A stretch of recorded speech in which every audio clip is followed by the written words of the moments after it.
Give them all praises, give them all praises. Where the fuck am I going? Who the hell could I be? All this time I've been lost. Vessel trapped in the sea. Chains holding my legs. I just wanna be free. Fist picking my throat. Hell yeah, they know it. Heritage keep going. You can see it in my phenotypes and that. This knowledge keeping me steady. 45 on my hip and my armor man stay ready. I hit the streets in my Chevy. My blunt burn smoke. Here you go, I got plenty.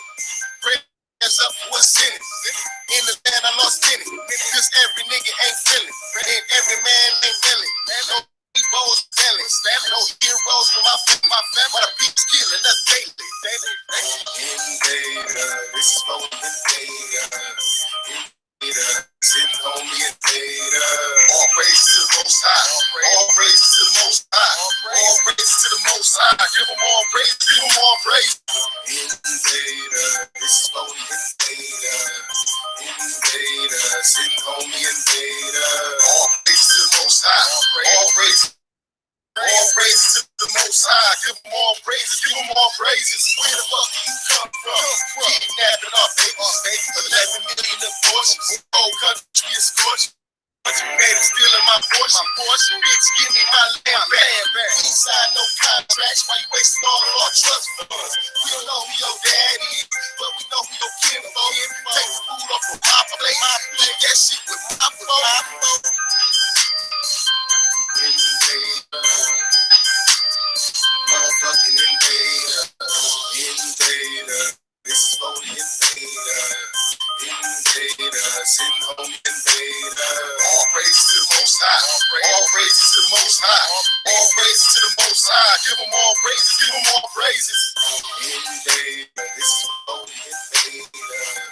Invader. Sitting home invader. All praises to the Most High. All praises to the Most High. All praises to the Most High. Give them all praises. Give them all praises. Hey yeah. Hey yeah. Hey yeah. Hey yeah. Hey yeah. Hey yeah. Hey yeah. All praises to the Most High. All praises to the Most High. All praises to the Most High. Give them all praises. Give them all praises. Invader. Invader. Sitting on me invader. Invader. This is for the invader. Invader. Sitting on me invader. Invader. This is for the invader. Invader. Sitting on me invader. All praise to the Most High. All praise to the Most High. All praise to the Most High. Give them all praise. Give them all praises. Hey yeah. Hey yeah. Hey yeah. Hey yeah. Hey yeah. Hey yeah. Hey yeah. Hey yeah. Hey yeah. Hey yeah. Hey yeah. Hey yeah. Hey yeah.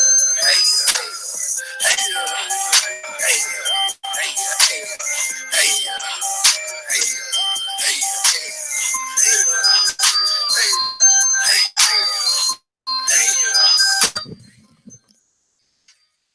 Peace, peace, peace. What the fuck is that?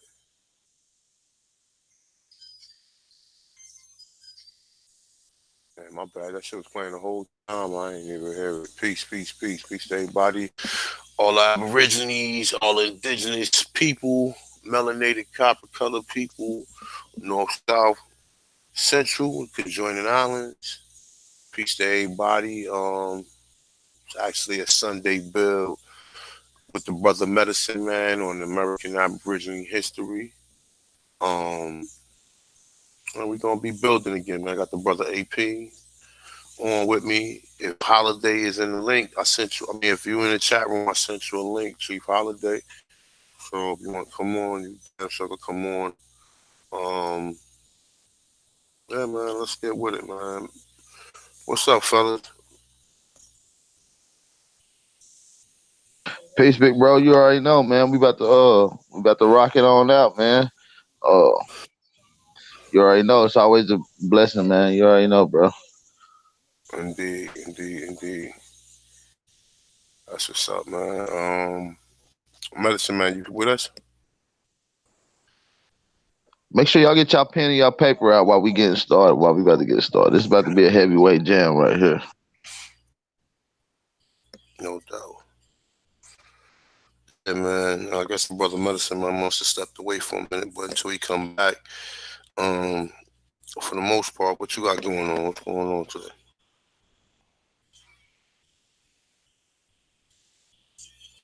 Unmute your mic, AP.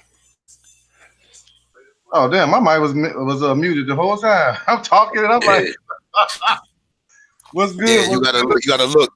You Yeah, on people your up in computer? the chat. No doubt. If you're on your computer, just look at your Yeah, I see icon. it. Yeah, I Uh, did. no doubt. Sorry about the confusion. No, it's We have all a good. little technical area, technical problems up in here, but it's all good. We got it together. Yeah, for the most part, man. So pretty much exactly what we was just talking about before we went live, as far as like North American history and the mounds of Mississippi, like as far as like St. Louis or whatever. What do you pretty much know about like the Mississippi mounds and Cahokia and Mississippian civilization? You talking about the Mississippians? Yes, we could bring it from the Mississippians because I believe that region they stretched to like Cahokia, right? Yeah, it If I'm did. not. I mean, well, basically, the Mississippi's inhabited all of the lands, right? Basically, on the sides of the Mississippi, like all the way up from the southern regions where it started, from the Gulf all the way up to Minnesota. Hmm. So they basically they became I mean, so as far as mounds and everything, like I think I gave you that book too. Yeah, It's called the one about Tennessee when it explains like what they had in the mounds and everything. And even on that book right there, the slavery in Cherokee Nation, it tells you they found breastplates. yeah. They found all types of things in these mounds or whatever. And the only people who was wearing breastplates was basically the people we assume to be Israelites or Hebrews. Um, yeah, it's a lot of things that I've researched that I've seen in Americas that ain't supposed to be here, man. And they just trying to slip it in like it's just so ordinary. Like, oh yeah, the first Ten Commandments was found in Americas. You know what I'm saying? And I'm like, oh, what? What do you mean the Right. first? What do you mean? What do you mean Ten Commandments found? And you saying it so commonly. Oh, Kuru Super is 48,000 100 years BC, and they nobody gonna be smart enough to say, hold up, man, hold up. So you telling me this is older than that? Like how? So like I said, man, I tell people like even to the mounds because I don't want to go too far left. But even dealing with the mounds, Tom, there's quotations that state Thomas Jefferson say that when slaves used to go up to the mounds and mourn. Now you under the assumption anytime you hear that word slave, you already know what you think that is. You think that's an African, Right. and, Exactly. and you do it subconsciously. You don't think about who is in relation to. I don't even think. I'm starting to think that from when I'm starting to say a lot of this slave talk we know is common. They throw around that shit common now, but I don't believe they was calling us sloughs when they were putting us in bondage. I don't know what term. I haven't ran across it yet for what term they was using, but most of these people who write these books and publish these articles, they normally use the word slave as a word because I don't think they want to put in prisoners of war because No, it's the word slave, huh? no, they're not gonna do that. Yeah, That'll be too much of like admitting what really happened. that's right. The word slave saying so suddenly, and just like even though like we was just like what I was just touching on, you know what I'm saying? Maybe we can just start off with that, Yeah, whatever, yeah, just to get everybody going. I'm gonna read that little passage, I and think then I'm gonna go into a quick rant. What you gonna say? I think that it'll be a real apropos and appropriate if we go ahead and on what we was discussing prior to us coming online on air. That way, it kind of set the foundation, for they could understand that this thing went back way before they telling us and who they were really enslaving, and so they can get an idea of how the so-called transatlantic slave trade really happened. All right, bet. That's what we're gonna do. All right. Shout out to all the Aborigines. You already know how I do. I try to show you the so-called slave trade. And like I said, I try to go back as far. I try to go back further than 1492, but I try to connect everything from the time Europeans got here. But sometimes we have to revisit some of the Spanish conquistadors because a lot of Spanish conquistadors did happen to come to the Americas. So with that being said, I'm gonna just read through a little bit of this, and we're gonna basically expound upon this. All right. So this is out of the book Slavery in Cherokee Nation, which this is a wonderful book. If anybody want this, please email it because I cannot put this in the link in the I don't know. Can I put the link in the description for this shit? Maybe I can. I don't Yeah, know. I don't know. Yeah, you can go right to the link. Yeah, all right. I'll put the link in the description, but I'm telling you, this is a must-have book for what we doing and how we studying things because there's a lot of things in here that basically give away exactly what was going on. So let's get with I'm gonna start right here from Contact and Conquest in early America, and it's going to kind of swing to what most people think. All right. So when Christopher Columbus arrived on the shores of of the New World, he did so propelled an apocalyptic vision that saw his voyage as a fulfillment of biblical prophecy. Now remember, he said he was going to conquer New Jerusalem. It say though pushed by his devotions to the evangelical mission, he was also guided by motives seemingly inseparable from religious ones.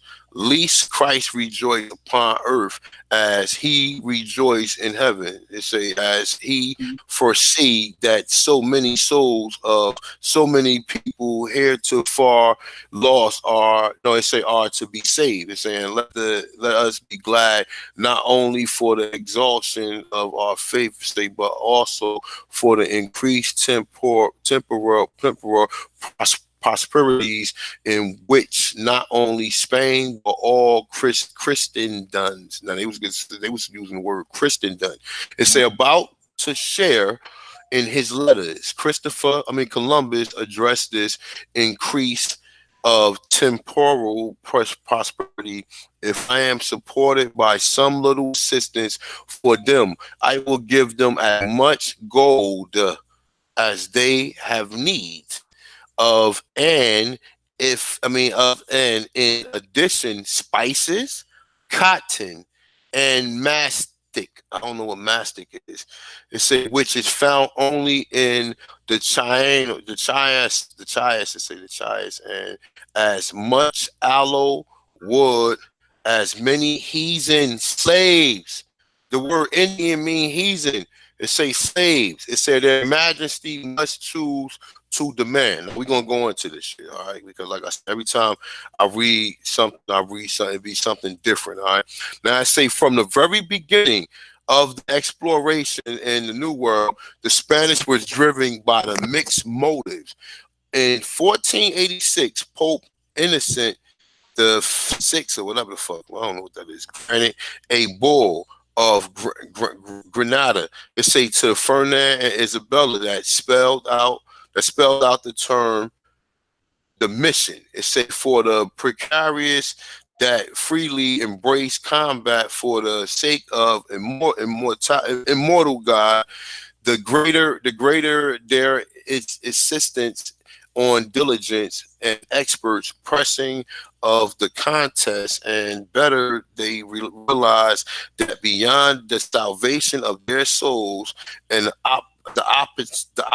particle, I can't pronounce that shit. They say, see grants them the most abundant comprised. Yeah, I'm sorry, I was smoking also. I just really started smoking again for my anxiety. Real talk, I ain't going front. Yo, I stopped smoking for like almost 9 months, and I started smoking again because I was getting a lot of anxiety and shit. And a lot of times when I be real, like when I just smoke like a little bit, and that shit got me high as hell. So excuse me, but I'm gonna get it together. Don't worry about it. You already know how I do. All right, so let's continue. Fuck, let's continue. All right, so it's a Ponce de Leon, 1512. It's a patent provided that any Indian, it's a discovered in the New World, shall be divided among the expedition that they should. Now listen to that shit, right? Listen to that shit.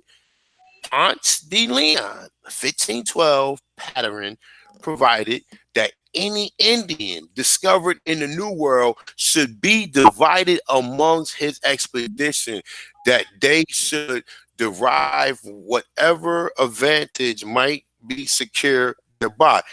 Now, Lucas Vasquez, it say authorize him. It say purchase prisoners of war held as slaves. It say held by the natives. It say to employ them on his farms. It say and exploit them as he saw fit without the payment of any duty wheresoever upon them. Now you know what I think, but I'm gonna tell you what I think after I read this though.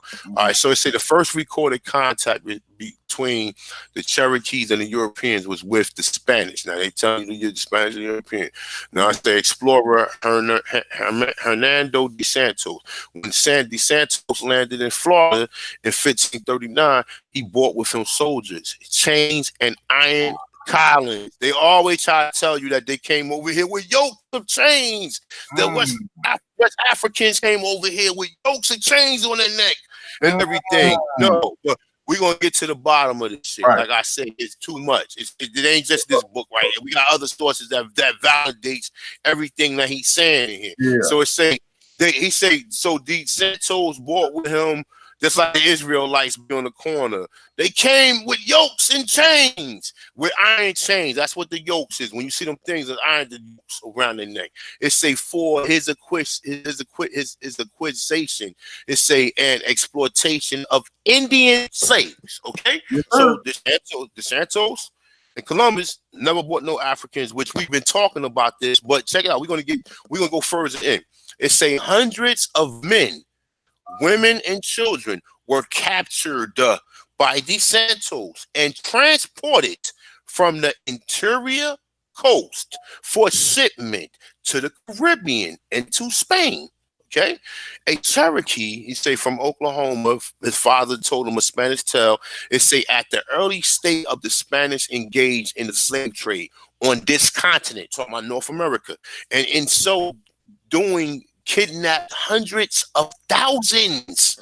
So they saying that these Spanish motherfuckers kidnapped hundreds of thousands. Okay, now what do you think they was calling them? Negros. Now check this out. They call Indians here, but you don't see in none of the documents unless they some rewritten, a remix single by one of these authors or somebody who just writing a column or someone who assuming, because a lot of these people make assumptions. Their level of understanding don't go past. Spanish wasn't calling them Indians, okay? Spanish wasn't calling them Indians. That's just a cold word. They just took that word out, and the real word they was calling us Negro. So now look, listen. This is in the 1500s, my peoples. They're telling you that in the 1500s, De Soto kidnapped hundreds of thousands of Indians from the Atlantic and Gulf Coast to work in their mines in the West Indies. This is a 1500. This is 100. Well, I'm gonna say no, not 80. I'm gonna say about 81 years before the so-called 1619 story comes upon. Okay, and then like that story we already know is very suspect, because if it's telling you that the Sotos and them already had mines in the West Indies, what else did they have? They had the Caribbean too. They also had the DR and Haiti or whatever, and other Spanish colonies. Okay, so this is reason, like I tell you, once the English takes this from them, then only the English start calling you fucking Negroes. That's it. You don't find them calling you Negroes until after a certain point in time. Because they weren't calling you that from the door. When you go anywhere, you don't find none of them saying nothing about that until after a certain time. All right. So now it's telling you he enslaved hundreds of thousands of Indians. Okay. Now they talking about Indians, and this they're not talking about no Africans or nothing. All right. So now look, they don't mention Africans at all. At all. At all. They don't say nothing about Africans. Okay. All right.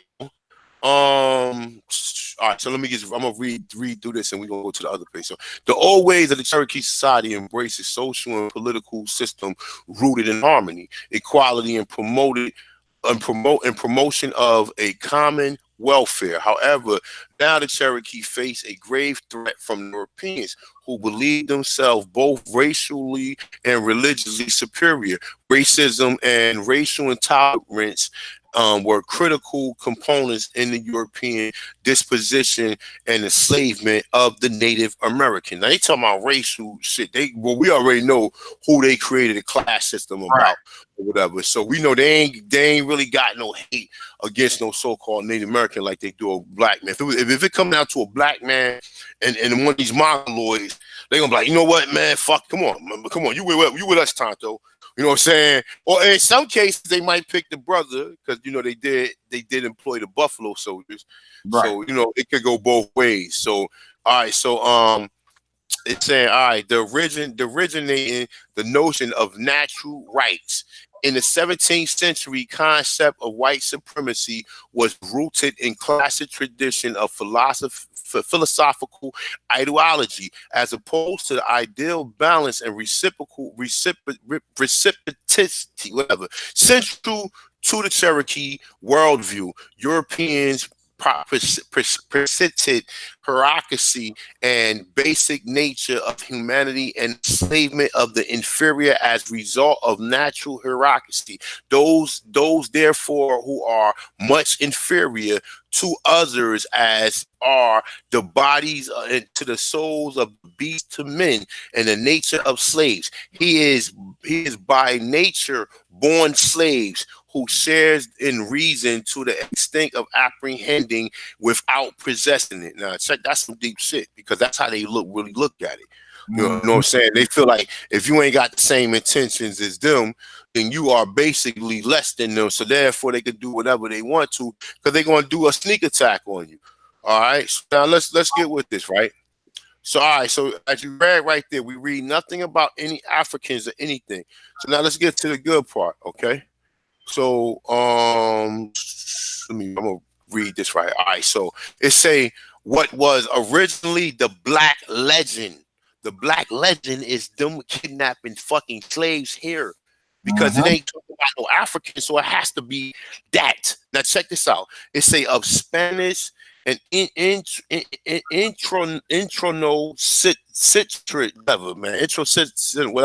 It say genocidal cruelty quickly became common practice as the European political, economic, and religious competition fueled colonial expansion though initiated shock by Sir John Hawkins, the first slavery venture in 1562 and 1563. Queen Elizabeth quickly changed her mind and say not only did she forgive him, she became a shareholder in his second slaving voyage. It say by the middle of the 17th century, the trafficking of slaves from Europe, Africa, and America has become the mainstay colonial economic expense. It's beyond the mercantile expense was the moral sanction and of the persuasive ideology, conquest, and colonialism. The law of moral obligation sanctioned behind on only one side of the chat of the chasm. Say the Christianity, Caucasian, or Europe are not only holy, it say and white, but also civilized. While the Right. pigmented means colored. He Yeah, said mhm. the pigmented Melanated. heathens. Yeah, they saying the pigmented heathens. Okay, the pigmented heathens. Who is that? Okay, I mean, you know what? That's not us, but they're giving a description of what the Right, people who they have a right to say what the fuck they want to say, right, but we right, don't have a right to accept it. So it's saying the pigmented heathens of distant lands are not only idolatrous, but it say and dark but savage. Okay, it say and dark but savage. So they talk about here, and they also talk about that the European became here. They came here and did the same thing that the Spanish did. Came here and fucking enslaved people, and then they had them working. I mean, but like I said, even when we use the term slave, we have to be careful because we know that we wasn't slaves. We do know that there is origin of that word, and we can get that word back to the Slavs because I'm not a Slav. I'm not from Slovenia. right, We see what the word transpires to because of the so many Slavs sold by conquering people. The word slavery was fucking created, bro. They tell you that in the etymology dictionary. So how did that word get applied to you? right. Apply to you through Reconstruction. That's where I got to apply to you. Because prior to Reconstruction, they weren't calling nobody. They was calling people POWs. Mm-hmm. They was calling them prisoners of war. He's a prisoner of war. Motherfucker, he ain't no slave. A slave, they knew what a slave was. A POW is somebody who came, who basically or their indigenous existence stripped from them and forced to work upon them. And like I said, even when you look at a lot of the farms, because we was the only farmers, right? And that's what the Freeman Banks was giving out. Most of the motherfucking farmers when they came out of the Emancipation Proclamation or whatever happened or whatever, it's just to remember I read the other day that it was Indian Civil War. Okay, it wasn't no Civil War. They forget to leave the word Indian out or whatever. We seen what transpired. Why would they create a two-party system out of the Indian War? Okay, Right, now, what's even more remarkable about all this is that they're telling you that the Indians was the motherfucking farmers and the sharecroppers. That's number one. The Europeans basically didn't really become sharecroppers and shit until they was forced. Until most of the blacks left the South, and the blacks that was in the South wasn't no longer threatened by them or whatever, and they had to become the fucking farmers, or they had to start growing their own shit. But prior to that, what they did was let these farms exist as long as they had contracts with a lot of people. You know what I'm saying? They was using these stores as, like we said, like farms. I mean, they was basically saying, all right, well, you give me 20 and 10 pairs and whatever part of the land they was at, like they wanted cotton, if they had certain things, certain produce, they allowed the Indian or allowed the Aborigines or what you consider to be African American to keep that plantation. That's why you see plantations with, you know what I'm saying? People don't understand it. They think just because they got an English name, they came from Africa when they just told you that they was. And like I said, you find information. They telling you they enslaved them from the beginning. Then you find more information showing you that they tell you in the first slave story. Let me see if it says. I think it does say something about it. They tell you with the 1619 story or whatever, and they tell you the 1619 story or whatever. But for the most part, man, it's like we already know. Now check this out. Listen to this, right? Let me read this right here. All right. So it say with the founding of Charlestown, right? It say April 1670. It say the colony entered into a commercial slave exchange in a manner that was to establish the city. Now that's 1670, okay? It say the man. This is 1670. This is 200 years, or this is 195 years until the Civil War, or 190 years into the Civil War. All right, it say It's all right. Let me restart. So it said with the founding of Charlestown, it say, and now remember, we know Charleston for African slaves. We don't know Charleston for any Indian slaves or any Indian interference or anything going on. They don't. When they tell you Black history, they make sure they tell you African slaves. That's it. They don't tell you nothing else about anything else. No. Okay, they automatically use the word. They like I said, that word is not applied to us technically, but they apply to you. They apply to you. I ain't gonna say by default because they mean they the shit is Nah, done they on know what, purpose. yeah, they know what they're doing. You know what I'm saying? They know what they doing. So all right, so it's saying all right, check it out.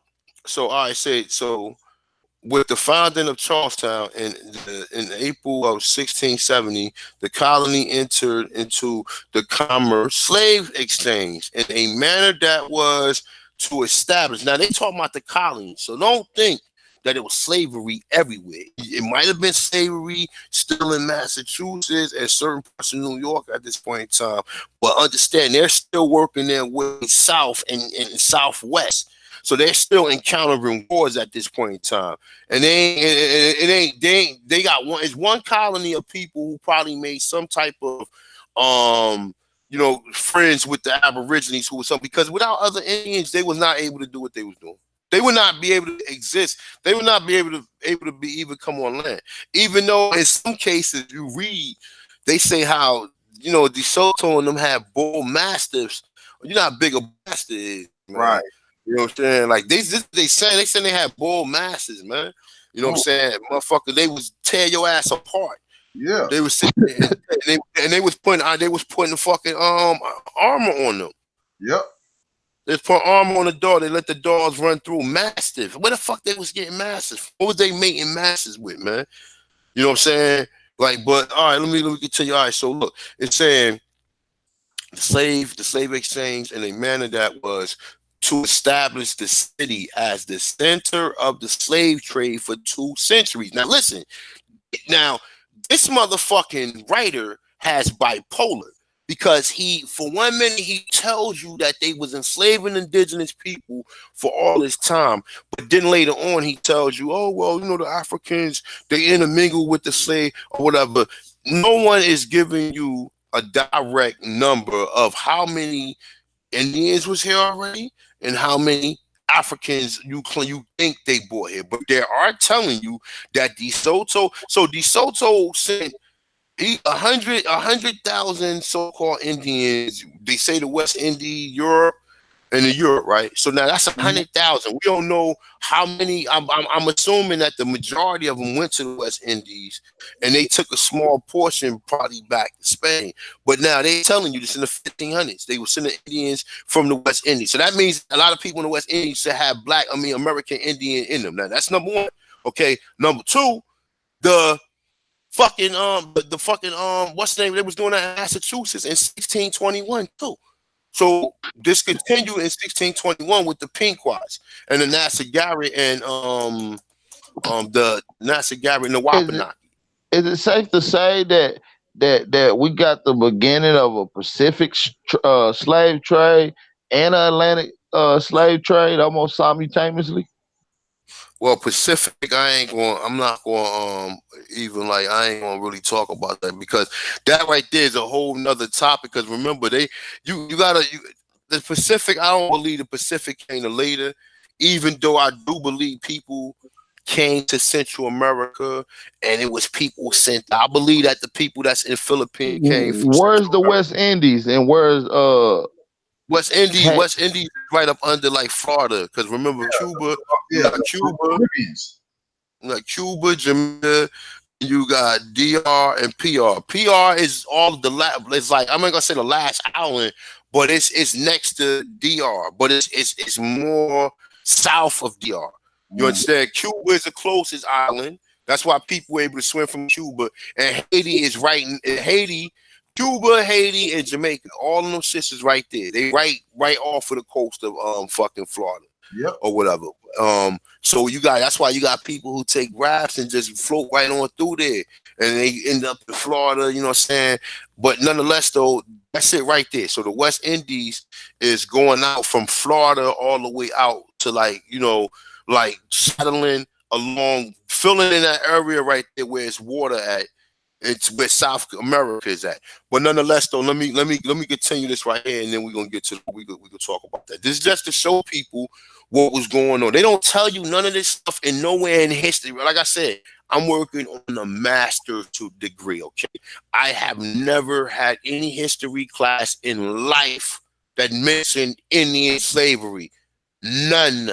Anytime the word slave is mentioned, it's a motherfucking African. Yep. You understand? Every time the word slave been mentioned in the duration period up until the time I started to research for myself, it was always applied to a motherfucking African. They ain't never applied to no Slovenian, no Slavic, German people. They only applied that term. They never thought we was going to be smart enough to look at these fucking terms up. And that's why I said they never thought we was going to be smart enough, because this is the mitigating factor right here. The mitigating factor is you forgot, buddy, when you mentioned the word slaves, you leaving out Indians. And Right. now you made the mistake of not counting. You mistake of classifying them as black. And how do we know you classify them as black? Because it's on the fucking census. It's Exactly. on the census. So now, if DeSoto sent people from the 1500s to the Caribbean, and you claim that Africans came through the Caribbean, and we already know what we already know. We're gonna get to. Let me just read the rest of this, and then we can keep on going.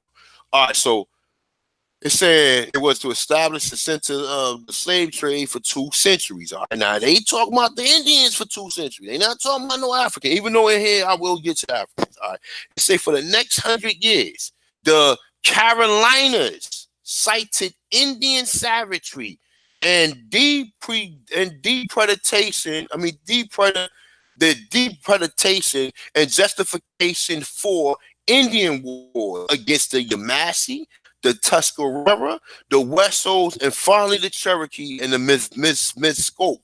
The term Indian War was quite simply a rhetorical exercise to cover not only the seizure of Native American land. So that's telling you that all they listen. All right, let me go first before I start ranting on that. Native American land. It's the only reason why they was warming with the people. All right. So where was we at? All right. It say land, Native American land, And the wealth. and wealth. So these came here, took land and wealth. But we're gonna get into all that. It say, but also the enslavement of the indigenous people of the Americas. Boom. Indigenous people throughout the Southeast were played one against each other in the orgy of slave dealing that decimated entire people during the later half of the 17th century. Now they telling you, now listen, understand this, right? Because they're gonna stop playing with us. If DeSoto was able to take 1,000 people to the Caribbean and to Spain, how many people do you think these people was dealing with? Right. Okay, how many people you think they was dealing with? Okay, because they already told you to take them off the land, so they wanted the land. They wanted the land. They wanted the land. And here you're going to read that basically Andrew Jackson said either I'm going to kill him, or we're going to have to convert him.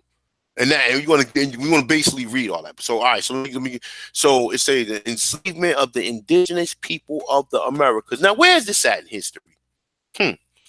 Never heard about it. Nope. No one never talked about it. These Pan-Africans never talk about it. In fact, they say other Native Americans had other Native Americans that slave. They're not saying that. They're not. They keep on saying that, and they don't. They saying that Indians had slaves. And I feel so bad for them, bro, because they so naive to think the word slave mean African. Right. You understand what I'm saying? And Right. that's the first mistake they make. The first mistake you make is to think that the word slave means African here in North America. First mistake you make. All right. So now I say indigenous. Listen to this, right? This is what we do today. is exactly what we do today. We do this for resources and survival purposes, right? Look, it's a indigenous people throughout the Southeast. They're talking about right here where we are at today. Yep. Was it you could be from fucking Louisiana all the way to Florida, all the way up to the East Coast, all the way up to New York, okay, Southeast. Well, I think Northeast starts where I'm at in Jersey, but we was all up here. We was still from Canada. They already told you that they had civilization and culture from Canada all the way to Peru. That's a long like how's the people of the land letting you get this off? Because if you are the people from the land, they just forgot to leave out that the people and the whole indigenous people had a pipeline from Canada to Peru. It wasn't just no Africans. It was the whole indigenous people trading shit from up and down here. Okay, so all right, so it's the siege of the land. All right, so it's decimated by the later half of the 17th century. Now, the later half of the 17th century is you in school and shit, and they got the arrow pointed towards the 100 more. So night you got 1700, 1750, and 1800. The later half of 17th century will be over 1750, so it will be closer to 1800. So you Right. telling me that they was still enslaving people? They was enslaving all these Indians in the 17th century. They telling you they started in the 1500s, and they still was doing. Oh yeah, we stopped and then started bringing Africans in. Get the fuck out of here! What happened to all these people for all these years that you've been doing this to? Oh, they died. They had. Listen, come on, man. The gig Right. is up, man. You don't let me explain this shit to you. I'm gonna expose you for how much the individual citizens don't think. I'm gonna expose you for how much you don't think. I ain't not how much I don't think. I'm thinking about. I'm rationing this shit fucking 100 different ways. You know what I'm saying? I play Right. chess, so I make moves 30 different ways ahead.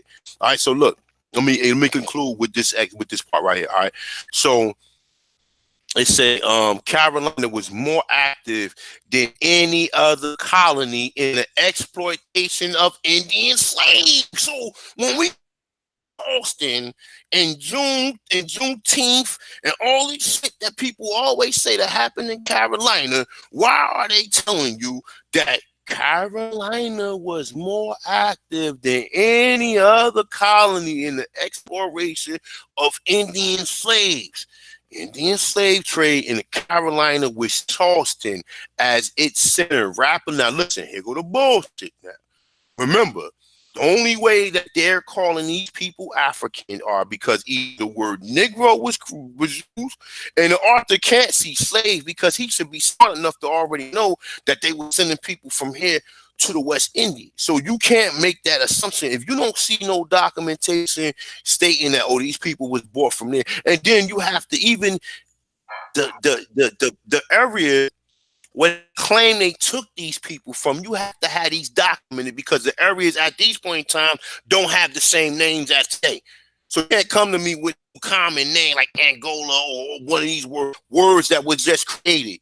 You Right. understand what I'm saying? Like Nigeria. They can't look. It say Nigeria right here. What? And if Nigeria wasn't created to the 1960s. Thank You know what I'm you. saying? But this is what people gonna say though. So even they look, it's like Kenya right here. It's like say nigga from Kenya. Kenya wasn't created. And then hold up. But then we gotta say, hold up, Kenya. What language is that? Oh Right. shit, that might be French or that might be something else. Hold up, that's not English. So I'm not worried about that. But so check it out. Let me conclude. All right. So it say, all right, the Indian slave trade. It said the Indian slave trade in Carolina and Charleston as its center rapidly took on all the characteristics of the African slave trade because it is the African slave trade. Thank That's you. why the Carolinas formed alliances with coastal native groups, armed them, and encouraged them to make war on weaker tribes deeper in the Carolina interior. By the late 16th, 17th century, caravans of Indians made their way from Carolina backcountry to fort on the coast, just as the caravan, I say just as the caravan of African slaves were doing the African continent. Get the fuck out of here, bro. They wasn't going African snatching nobody like that. This shit is deep, man. I ain't gonna front, bro. Damn. All right, I'm gonna shut it down right there. We can just build on that right there. Right, right. But this, I mean, like it goes into some other shit though. But yeah, like I said, and I'm glad I was able to really find a lot of this stuff because these in books like this, it has the hidden questions that I'll be looking for. You know what I'm Exactly. saying? No, but what do you think about that? That right there shows, man, and that would show anybody that the majority of the slaves is Indians, man. And Yeah. then I mean, it's a lot though, but it tells you that the English did what the Spanish did. The Spanish was getting rich because they came to motherfucking America and they was bringing people back, bro. That's how they got rich. And every other country copied it, and they came over here and started the same fucking thing. If you ain't got money to bring nobody from Africa and set up no colony, you're not going to do that. The only ones who wanted to set up colonies was the English. And it Right. just told you the English was starting wars to get people off of their land. So what did they do with the people who lost their land? Because it would be millions of Indians who it would be millions of Indians into America, into European society that you will see on a day-to-day basis. You will see a lot of Mexican people or a lot of these so-called the same names you got, but you don't see that. Motherfuckers is down south right now where all this shit happened at. Do you see any motherfucking Mongoloids down there with European names? Nope. This simple shit. It ain't no okay. Oh, they mix into the Africans. They didn't no more. So they mix into what? How many Africans? So that would make. So that would even if you think that it was Africans, that would make you more Indian than African. But you're not. Exactly. You're not told to think that way. Just like today, and AP was on the phone when I asked the right. I asked the lady today, right? I said, "What tribe of Indian you is?" He said, "My grandmother was Cherokee, and my father was Irish." So I said, "Which one do you claim?" Oh, she said, "My grandfather was Irish." So I said, "So you claim the Irish part before you claim the Indian part, right?" So your grandmother, and that's the shit that most of us, your grandmother came. You came from your mother came from your grandmother, if I'm not mistaken, right? So Right. if your grandmother say that you are Indian, she Indian, fuck do you? What are you then? Right.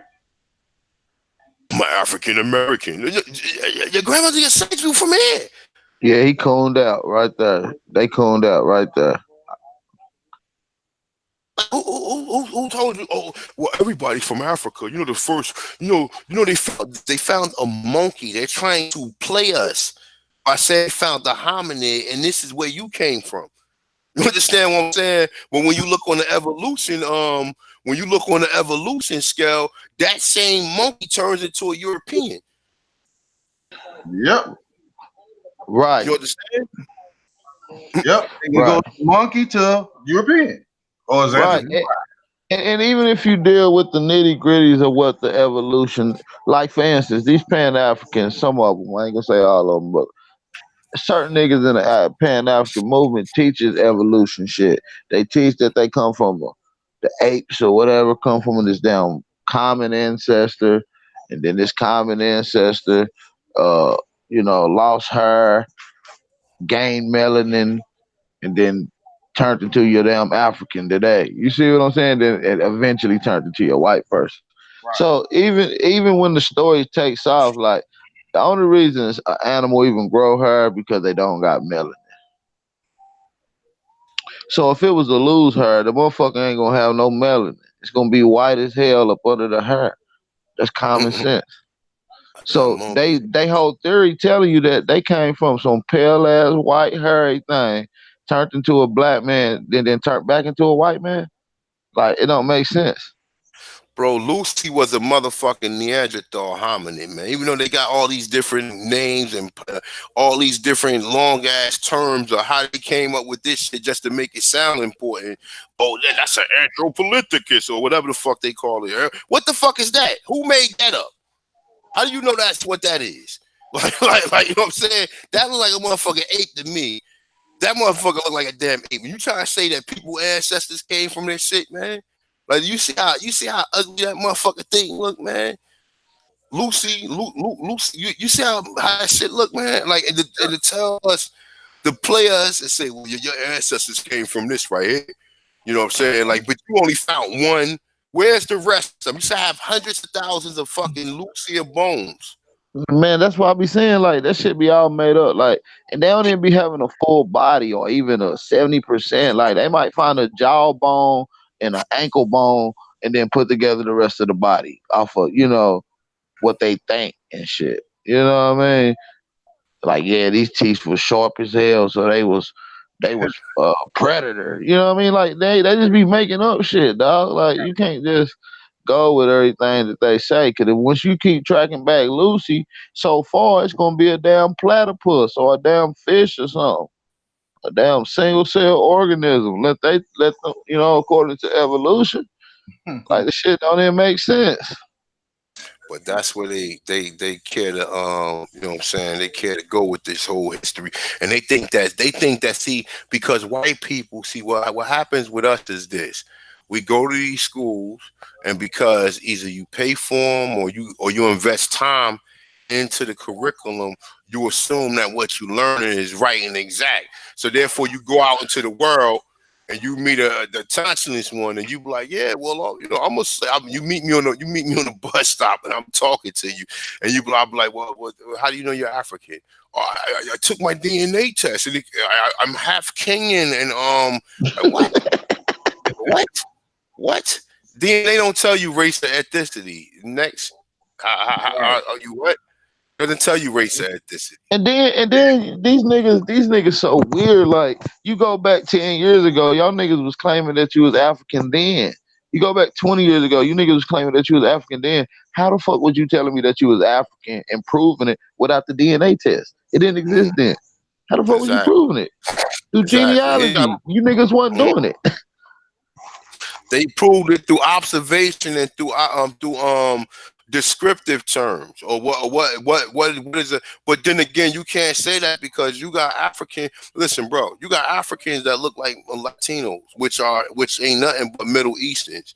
Middle Easterns don't look nothing but like Latinos, bro. Right. You look at one of them little ladies that came from Pakistan or came from one of them Turkey or one of them fucking countries. They look just like a fucking Latino Hispanic, bro. Same thing like a Colombian or one of them other, well, a pale skinned Colombian or a pale skinned Spaniard, because because they mix people. Well, They truly, they all related. They first cousins. They all yeah, related. yeah. That's basically, I mean, that's the truth. If you go right back to the roots, they are from Gog Magog and the tribes of the Alamein. That's where they go back, all of them. So when you know that Allah the Khan, the great Khan, Allah the Khan had twin sons, Mongol and Tartar. Those are the fathers of the Mongols and Tartars. So if Mongol and Tartar were twin brothers, then their kids are first cousins. See how that worked? And that's exactly what happened. Let me see. I wanted to share something. I'm trying to see if I can share something on the screen right quick. That's the kind of. Can you see that? Yep. Click on this avatar A1. Can you see that? Yeah, I see it. That's De Soto and his men releasing the hounds and watching while they attack Indians. What color is that Indian?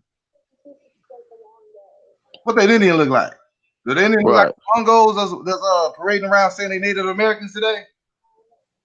Right. Or do they look like somebody related to you and your family? Right. And that's what we Look got like- to understand. And So that's exactly what the brother A1 just right, described. How right. these Spanish came in with these bull massive, or these Big oh. ass pit bulls. That's exactly what you see in this depiction right here. That's crazy. Exactly. Nice work. Nice work. That's fire. Oh, but wait a minute. Wait a minute. That ain't enough. Hold on. Let me pull something else up. If I can pull it up. Hold on. Let me see where's it at. Okay, check this out. Can y'all see? Y'all see this? Y'all see this screen? Mm-hmm. This is the definition of slave. So, if y'all got your pen and paper together, or if you got your Google available, go to the etymology of the word slave. The word slave comes from the Slavic. The Slavic Hey, people one. who have been reduced to a servile state by the conquest in the ninth century. So this term slave came from the ninth century from the Hold Slav. on. Hold on. He can't. They can't see it. A1. Click on Medicine Man avatar, brother, so the people can see what he's saying. Sorry about that, y'all. Here we come. We about to put it up now for y'all to read. You can continue now, Medicine Man. Go ahead, brother. My bad. It's all good. But yeah, I was just basically trying to give some clarity to it. So when they talk about y'all were slaves, how could we be slaves when the term come from the Slavs? The Slavs were people that living up in what is now Russia.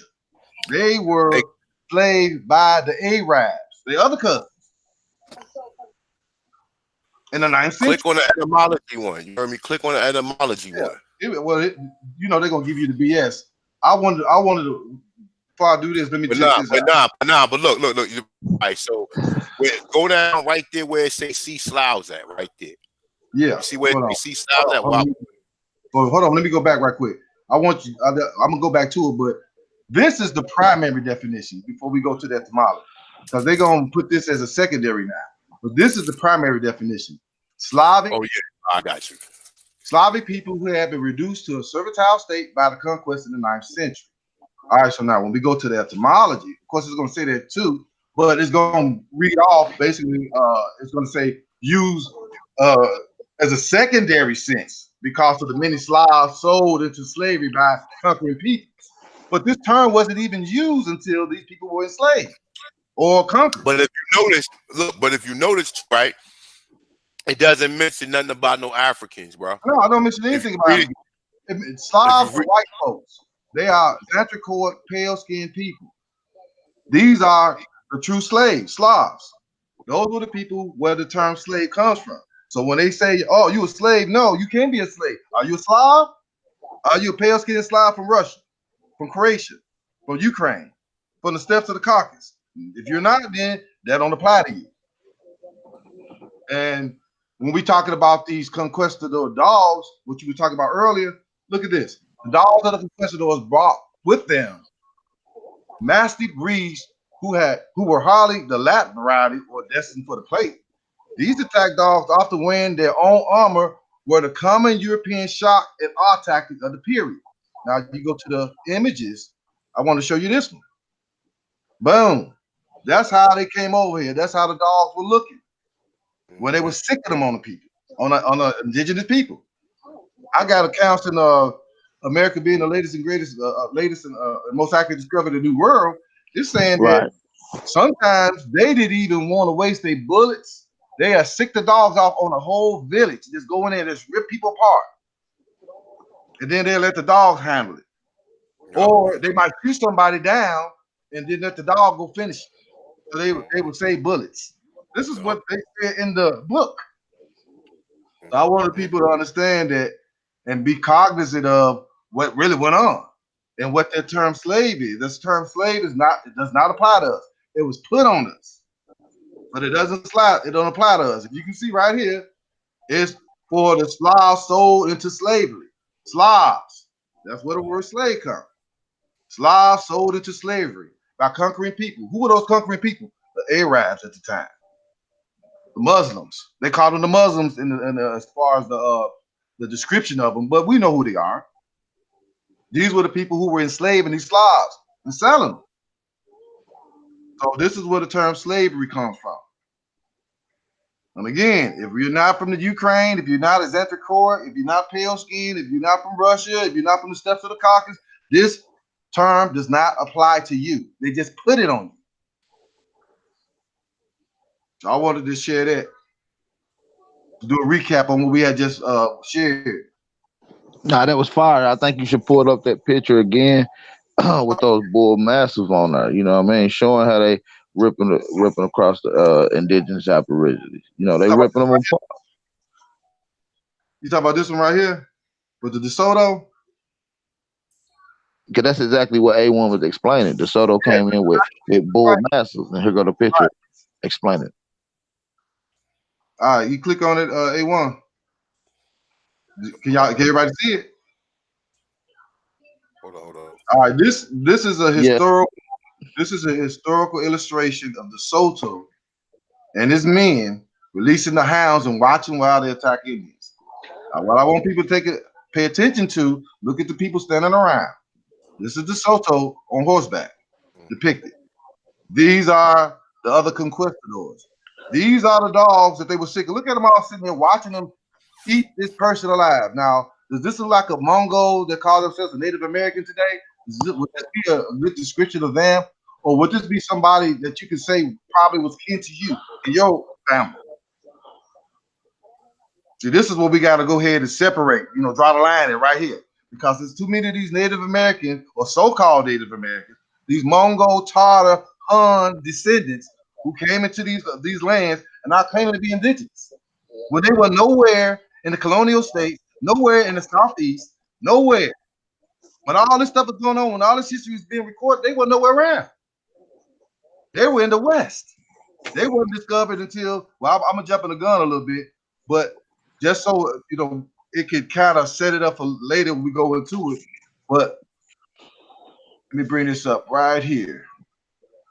The Navajo encountered the United States Army in 1846 when General Stephen Kearny invaded Santa Fe with 1,600 men during the Mexican-American War on November 21st, 1846. So this is the first account of them encountering what we would call the Plains Indians, which are a lot of those are the Mongol tribes who had migrated from Canada into North American plains. And so a lot of them wasn't even known of or discovered. Now you wonder why the census doesn't have any Indians listed, no Native Americans listed until 1860. Well, here you go. 1846 is when they found out about them. And so now you understand why you don't hear nothing about them in the 15, the 16, and the 1700s, all the way to probably mid 1800s is when they start popping into the history. That's because that was during the time when they were trying to settle the West. It was a big rush to get out west, to basically conquer those lands, seize the land. It was a land grab. So once they got out there, it was some Plains Indians on the land that they were trying to take. This is what started these wars. This when you're talking about the Plains Indians wars, that's when they was out there fighting them before they take those lands. What is now Colorado, Utah, Nevada, all of that area, Nebraska, all of that is what they were inhabiting. And this is what spurred that when they went out, they had actually settlers going out and trying to, survey the land and settle the land and everything. Military came out and they were actually in the midst of fighting the Mexicans and when they ran into these Navajos. And this became a part of that whole ordeal. And this all happened in 1846. So this is why I tell people always keep the timelines. You got to pay close attention to the timelines because that tells the tale. So if we see right here from their own history that this is when the United States Army encountered the Navajo. You don't hear nothing about the Navajo until now, until 1846. You won't hear nothing about the United States or anything about any dealings with them until now because this is when they encountered them. So we got to understand that. So where were these people in the Trail of Tears that happened 16 years earlier? Where were they at? They sure were in right, the Trail of Tears. right. So ultimately, man, it's just like you saying all these stories, right? You got the surviving R. Kelly, right? That's some horrible shit that happened. But look at what happened to the American Aborigines, man.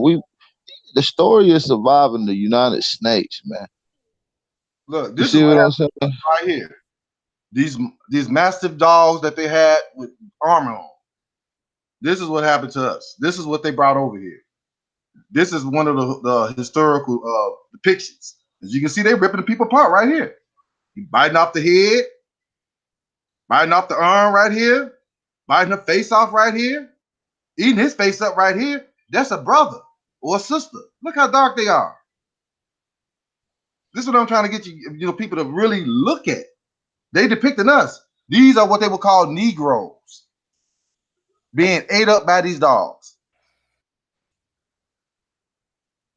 Here's them dressing them, getting them ready to go sick them out. Look, they got spikes. Look at the collars. Look at the armor that they have. This is how they were sending them out. They go a better picture, a more close picture. So, and you can easily look up conquistador dogs. Easy Google and look at the images. The truth is right here. And then the dead giveaway is this depiction right here. This just gives it away right here. This depiction. Here go other depictions. But then now look at these people. Look at them. Right. Same thing they doing to you now. They'll sick Right. them dogs. They'll sick them dogs on your ass right now. Exactly. So when they talking about, you know, try to glamorize it or, basically make it a more of a fairy tale account. Oh, we came over here, we found land and this, that, and other. No, y'all came over here. Y'all were barbarians. You've been barbarians all throughout history. These are the terms that were applied to you throughout history because why? Everywhere you went, you did the same thing. Destroyed, tried to conquer, tried to steal. Everywhere you went. This is their history. From the moment they left the steppes of the Caucasus and invaded Europe, Asia, India, or at that time, Bharat, Hindustan. Then they came over here to the Americas. Then look at the series of events. They're going to conquer Europe, Asia, and then Bharat, Hindustan. Well, Africa is right there. Well, how come they just going to bounce and come all the way over here and then conquer the Americas and skip Africa? Why is that? Has everybody thought about that? Africa right there. You see what I'm saying? So the whole gig is up about, oh, well, they brought slaves up. No, they didn't. They came over and got them. Like you just read, they came over here with chains and collars because they were trying to enslave the native population.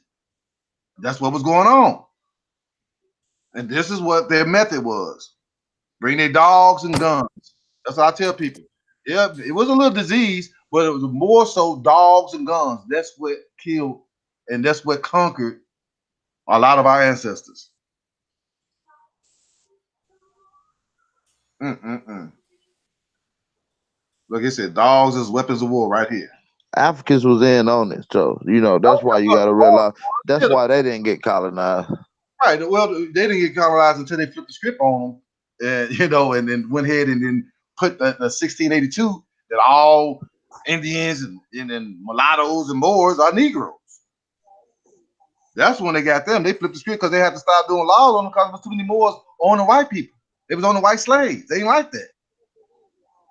I mean, that's Right. what history says. History says they were coming over here basically just like any of these Europeans. They're all Europeans when you look at it. So you got to look at these Europeans. The Moors are Europeans. They all come over here. So these Moors get the station. Some of these Moors will have prestige. Some of these Moors have positions. And it was a thing when they were trying to bring more white folks over here from Europe. They were like, wait a minute, this don't look good. You got these Moors owning our people. This don't look good.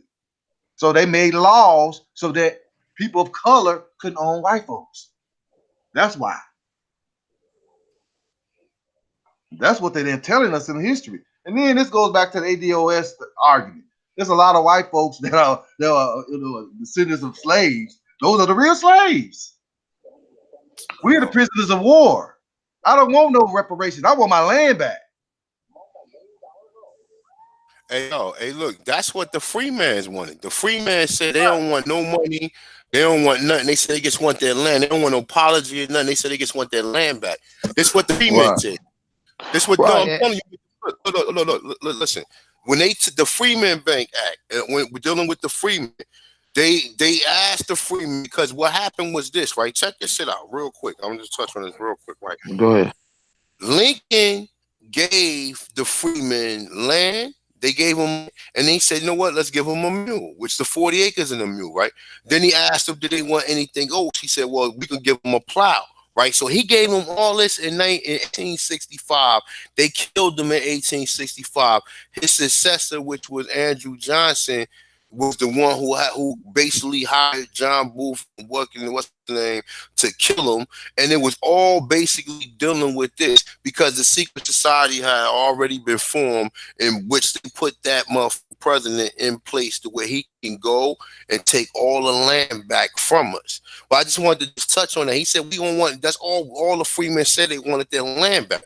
They said they ain't want no money. They said they ain't want no. They ain't said they ain't want nothing. They said they just want their land back. And they saying that shit verbatim. Like we just want our land back. We don't want no. We don't want no apologies. We don't want shittos or whatever. But go ahead and build on it. Cause I got something I want to show y'all. Chief Holiday is in the building. No, you're right, and we got to really formulate the correct terms to get what we want. It's not reparations. Shout out to the brother Zoe Taylor, but we had a discussion on dealing with reciprocation, which is handing over everything that was stolen, that was belonged to us, and paying us back for everything that was wrongfully done to us. You know what I mean? So that's a discussion that we can have on a later topic. You're Bro, absolutely right. when I'm talking to my ancestors, I'm talking to my great aunts that's still alive. They all grew up right here. You know, AP Covington, right off of the Mississippi River. My grandfather was born, raised in Memphis. His folks came from Mississippi before it was Mississippi. They moved up in what is now Memphis. Well, I'm looking at all of this history, and I'm talking to my great aunts, and they're like, well, you know, and my grandmother told me this when I was a little boy. I talked to my great aunt, and we just had a little family get together recently, and so of course I'm picking minds, I'm picking brains. I want to know all I can get from them, and they told me that they papa, my great grandfather, owned almost 600 acres of land here in Tennessee. Almost 600 acres of land here in Tennessee. So when I drive by this area that he used to own, we still do have a family cemetery right there. We got a little out. It's probably like maybe probably what 50 yards, about 50 yards. This is a little small block where we got some of my loved ones, my family members been passed away, passed on. We buried them there, and so but standing from that cemetery, looking, I'm standing right next to my great aunt's her headstone. I can look right to the right. It's a big ass highway, and across this highway, it's a strip mall, and all this money is being generated on the land that he used to own. I want my land back. That's what I want. They can keep the money because I can make money off my land.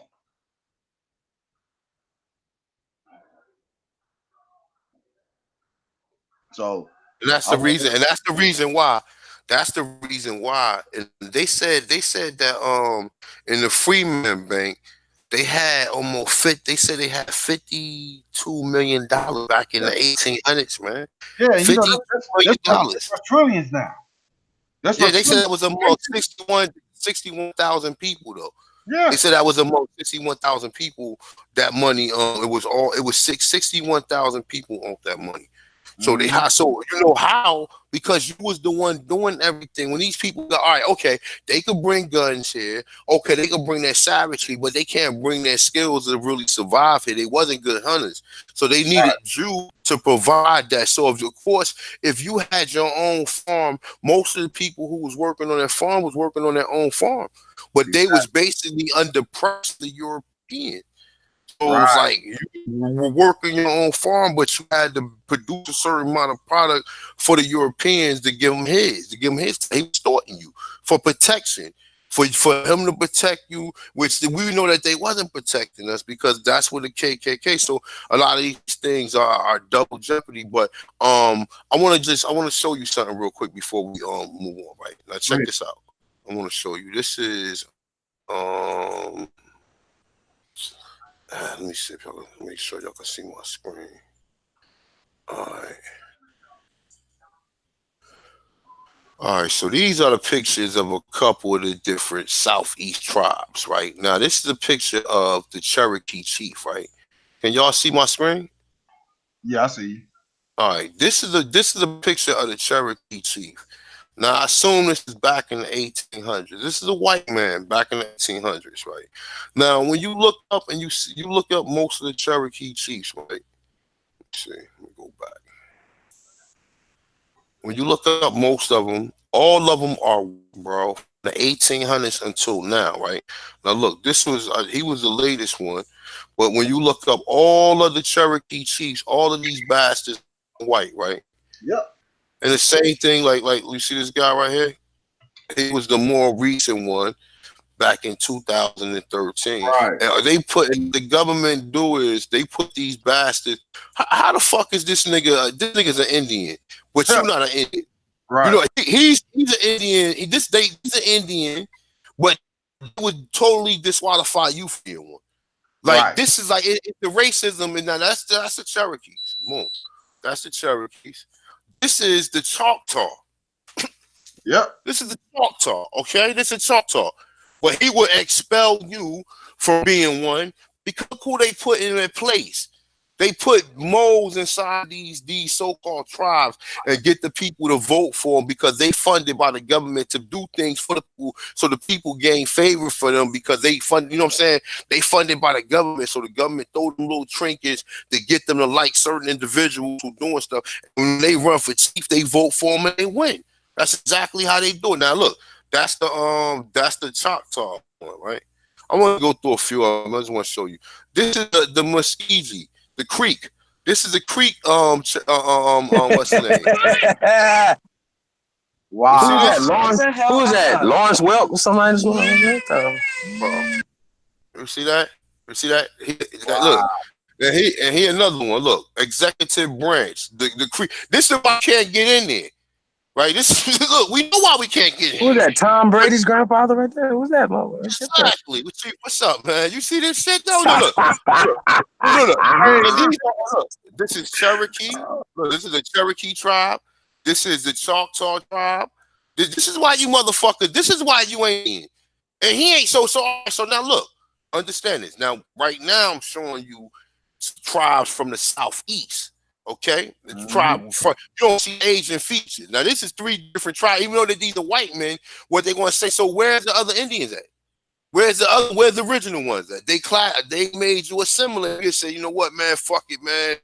Mama feet hurt. Mama feet hurt. She's been working all day. She can't be an Indian no more. Because the motherfucking system that snatched all your and now you relying upon the system. That's the whole. They terrorize you off your land and make you come running to them. So with the same thing they do now with all these false flags and use all these different manipulation tactics or whatever to get the people to need them so they can pass these laws. The same shit they've been doing from time immemorial. Now this is three tribes. This is Cherokee. This is the Choctaw, and this is the Creek Muskegee, right? Now, these are some other tribes, right? The Lenni Lenape. Now, look at this brother right here. This is a Negro. He's classified as a Negro, okay? Now, we know that the Lenni Lenape, like, if you look at, yeah, they got white people in them now, but, it's a whole majority, well, not these, them brackets right there. But this is the chief, though, for the most part of it. And there's Ramapo region up here where I live at, where they got a lot of black Indians at. That's the first time where I seen them at when I was on Route 80. It was the gas station and shit, and they had the jackets on or whatever. But this is the Lenni Lenape, right? And this is the Shinnecock, okay? So Yeah. this is the Shinnecocks and people. Now you see, some shit up in here. This is a Negro right here, okay? Yep. And I guess this is his father, and this is the mother right here.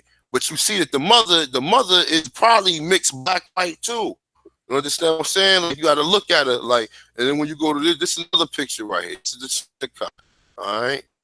Now you see the brothers right here. All these are Negroes, except well, this is probably a brother too. He just light skinned. Well, all of these is Negroes. Now this is a Shinnecock, right?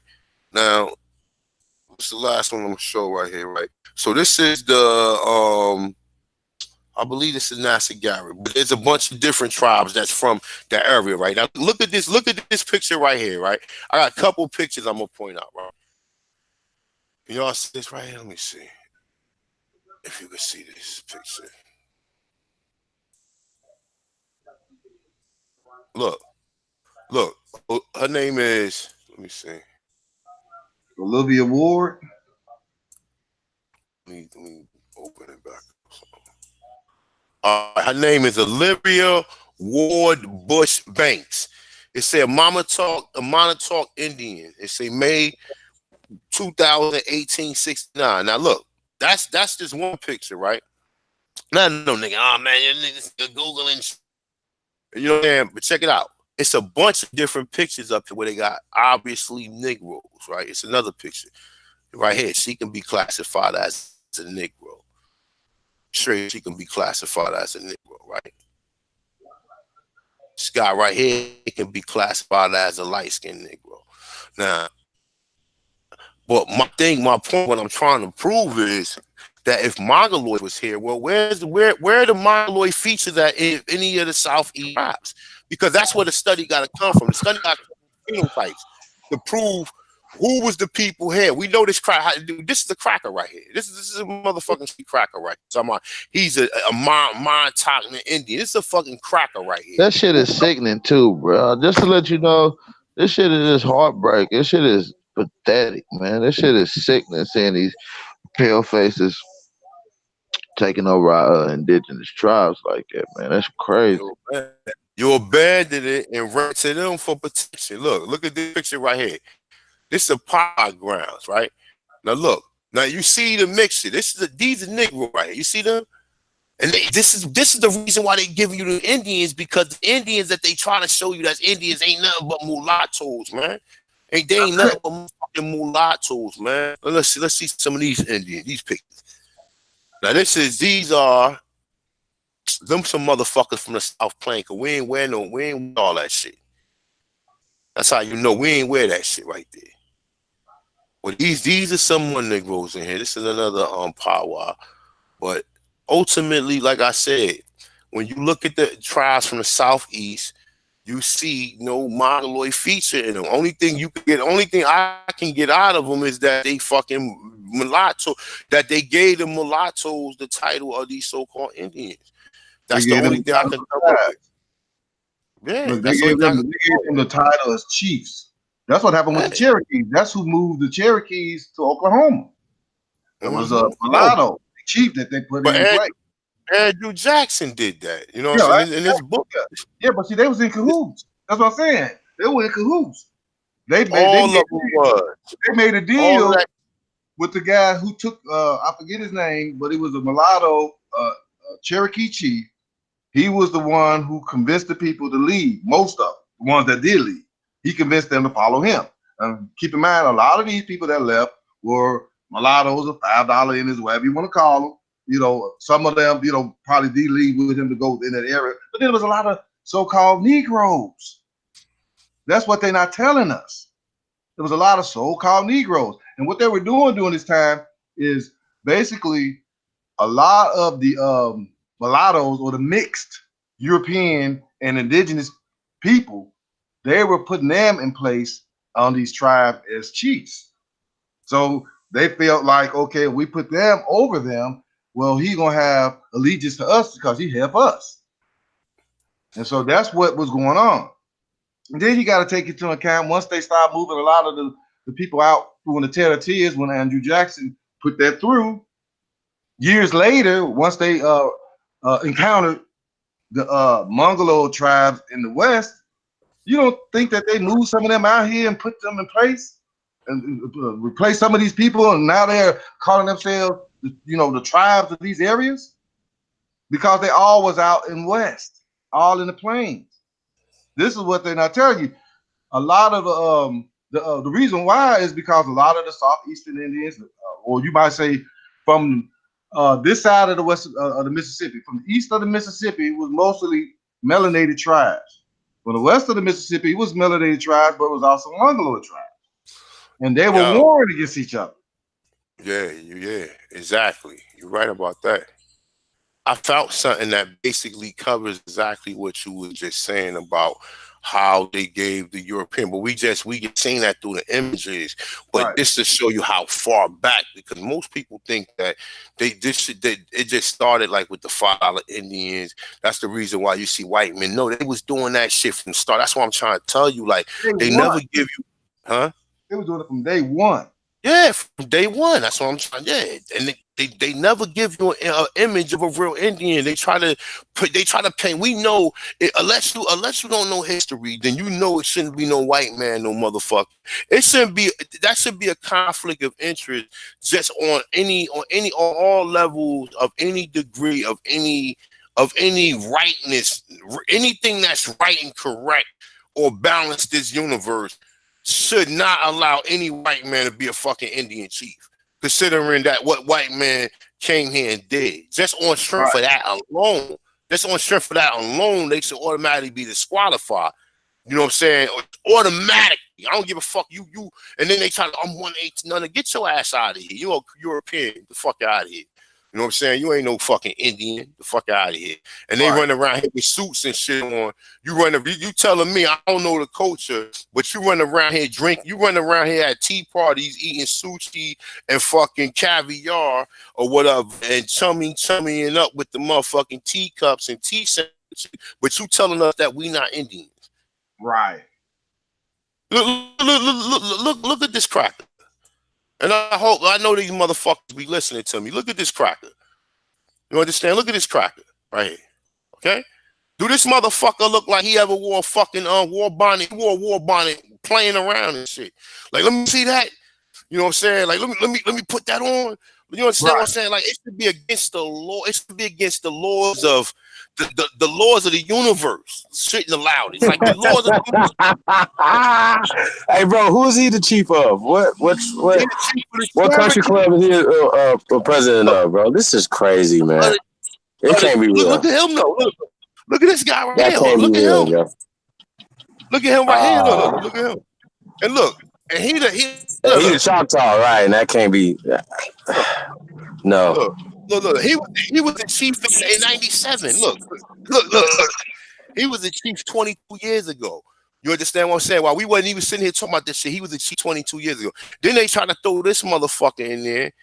We don't know where they got him from. He could be a plant. This nigga could be from anywhere. We don't know where he got him from.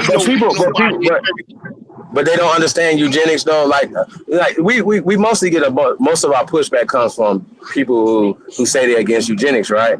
But they practice the theory of evolution as well as the out of Africa hypothesis, right? That goes along with eugenics, right? But they say they're against that, but they still their whole arguments is eugenics, right? Anytime you're talking about Africa, anytime you're talking about any of these things, it's eugenics, right?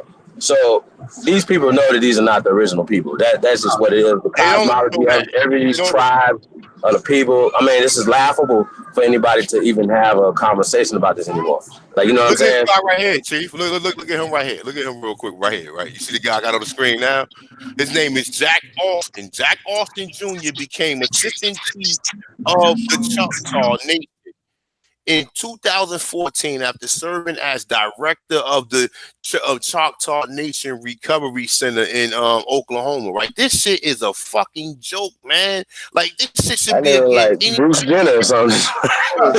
God, look at this. Look at this. They try to throw one dark skinned person up in there, and then the two crackers on the end and shit. Another cracker right here. They try to throw this up in there, but yo, this shit is like, yo. It's like motherfucker just playing on people, and black people don't even care because they like, yo, they didn't whitewash this country so long after 200 or 300, 400 years, and then motherfucker sitting up here. Look at this nigga. Look, he was a chief. He looked like a Negro a little bit, like he mixed with son. He like a Negro on front, like he could be a nigga or whatever. A light skinned nigga, but he looked like he could be a nigga, but he, you know what I'm saying? But look at these motherfuckers, yo. This shit is a joke. Now they go Chief Warhorse.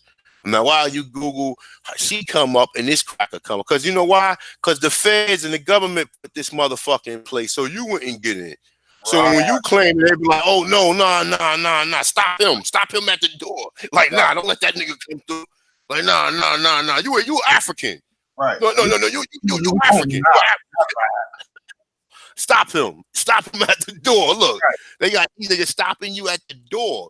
And then they find, look, Mississippi. This bitch right here ain't no motherfucking, ain't no Indian. That's what I'm trying to say. And then they go find the white sellout Indian who ain't got no fire in them, who just here to go along to get along. Now, she look like she could have some Negro in her somewhere down the line, but for the most part, we're gonna reject her. We're gonna reject her Choctaw card too. Where are the original fucking people of this land? I want to see them. Hey, click on my share. Click on my share right quick. There they are. Motherfucker. Nah, I'm saying, I mean, we know in terms or whatever though, but this shit is ridiculous. Yes, exactly. And then you see that right there? That's where they got the Statue of Liberty from. You see, she got the same thing the Statue of Liberty got. Bro. You know what I'm saying? The same thing she got on the Statue of Liberty got on. You're right. Then you see the X across the chest, dealing with the power tongue, dealing with the summer solstice. You see that from Virginia all the way down to Brazil. You know what I mean? That's deep. Bro, look at this brother with the fro. Yeah, we know, man. Bro, he got dreads on. The brother in the back got dreads on the beard. Them Negroes, man, we already know them. Them ain't no African, but they try to talk. Look, Africans that converted, that adapt in Indian ways. And motherfuckers like, yeah, man, I knew the Africans was coming over here. And they don't stop and say, hold up. That ain't no fuck. Because your mind have been told that a motherfucking Indian look like some mongoloid, but you ain't even smart enough to say, hold up, wait a minute. Shouldn't no white man be no motherfucking Indians? I know ain't no white man, no Indians. I know when no white people here or whatever. So stop your foolishness, okay? They already said copper color. You ain't copper at all. You try, even if you spray copper tone on, you ain't shit. You know what I'm saying? Even if you spray copper tone on you and look like one of the bodybuilders at the Olympia with all that shit on or whatever, you know what I'm saying? You still ain't one of the indigenous people. Right. But yo, this tells the tale right here. Yeah. This is from the 1600s. This is when the Dutch came over here, when they established New Holland or New Amsterdam, which is now New York. These are the people that were there. That's just a picture, though, man. That's just a picture, though. That don't mean nothing. That's just a picture. Right. Okay. They just made this for nothing. That's what I would tell them. So they actually just sat there to look how detailed this is. Look how much time it took for them to draw it. They just did that for nothing. No, they were being accurate when they first came over here. They were being very descriptive. They had sending reports back to their homelands to let them know what they had found, who they were dealing with. This is what that was about. Now you can understand why you see these Negroes or so-called Negroes on these Confederate dollar bills. Before, the presidents would even put on it. They had us on them. Why? Because they owned the land. They were doing commerce with these people. You got that up there? What's that? You got the what's the name, the money. Oh, I can put it up. Hold on. No, I got it right here. I got it right here. Yeah, you got it. Go ahead. Sure. A lot of them was in the Virginia money, Alabama money, Mississippi money, the Confederate money. Right. $20, $100 bills, various different things. Hell, we was the money. Shit, what do you mean? We was the money. We still are the money. But that's what I'm trying to tell you. You got to think about it. You guys got to think about have a survivalist attitude when it comes to this, right? What is the most basic resource that you need now? If a nigga was to drop you off in the motherfucking middle of nowhere where there's no store in your pocket, you don't see nothing around you. You're going to go into survival mode. So you're gonna have to start. First of all, you're gonna have to start finding either anything that's around you that you can find to eat, bugs or whether you're around any water. Can you go fishing? Can you catch a bird? Can you catch a squirrel?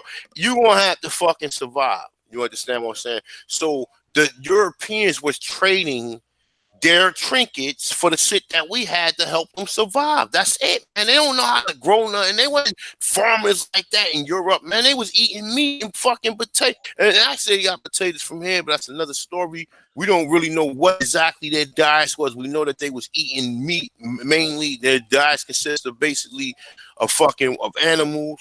But for the most part, when they came here and seen corn, that's why they put corn in everything today. They put cornstarch, cornmeal, corn, every motherfucking thing, bro. They put that in everything.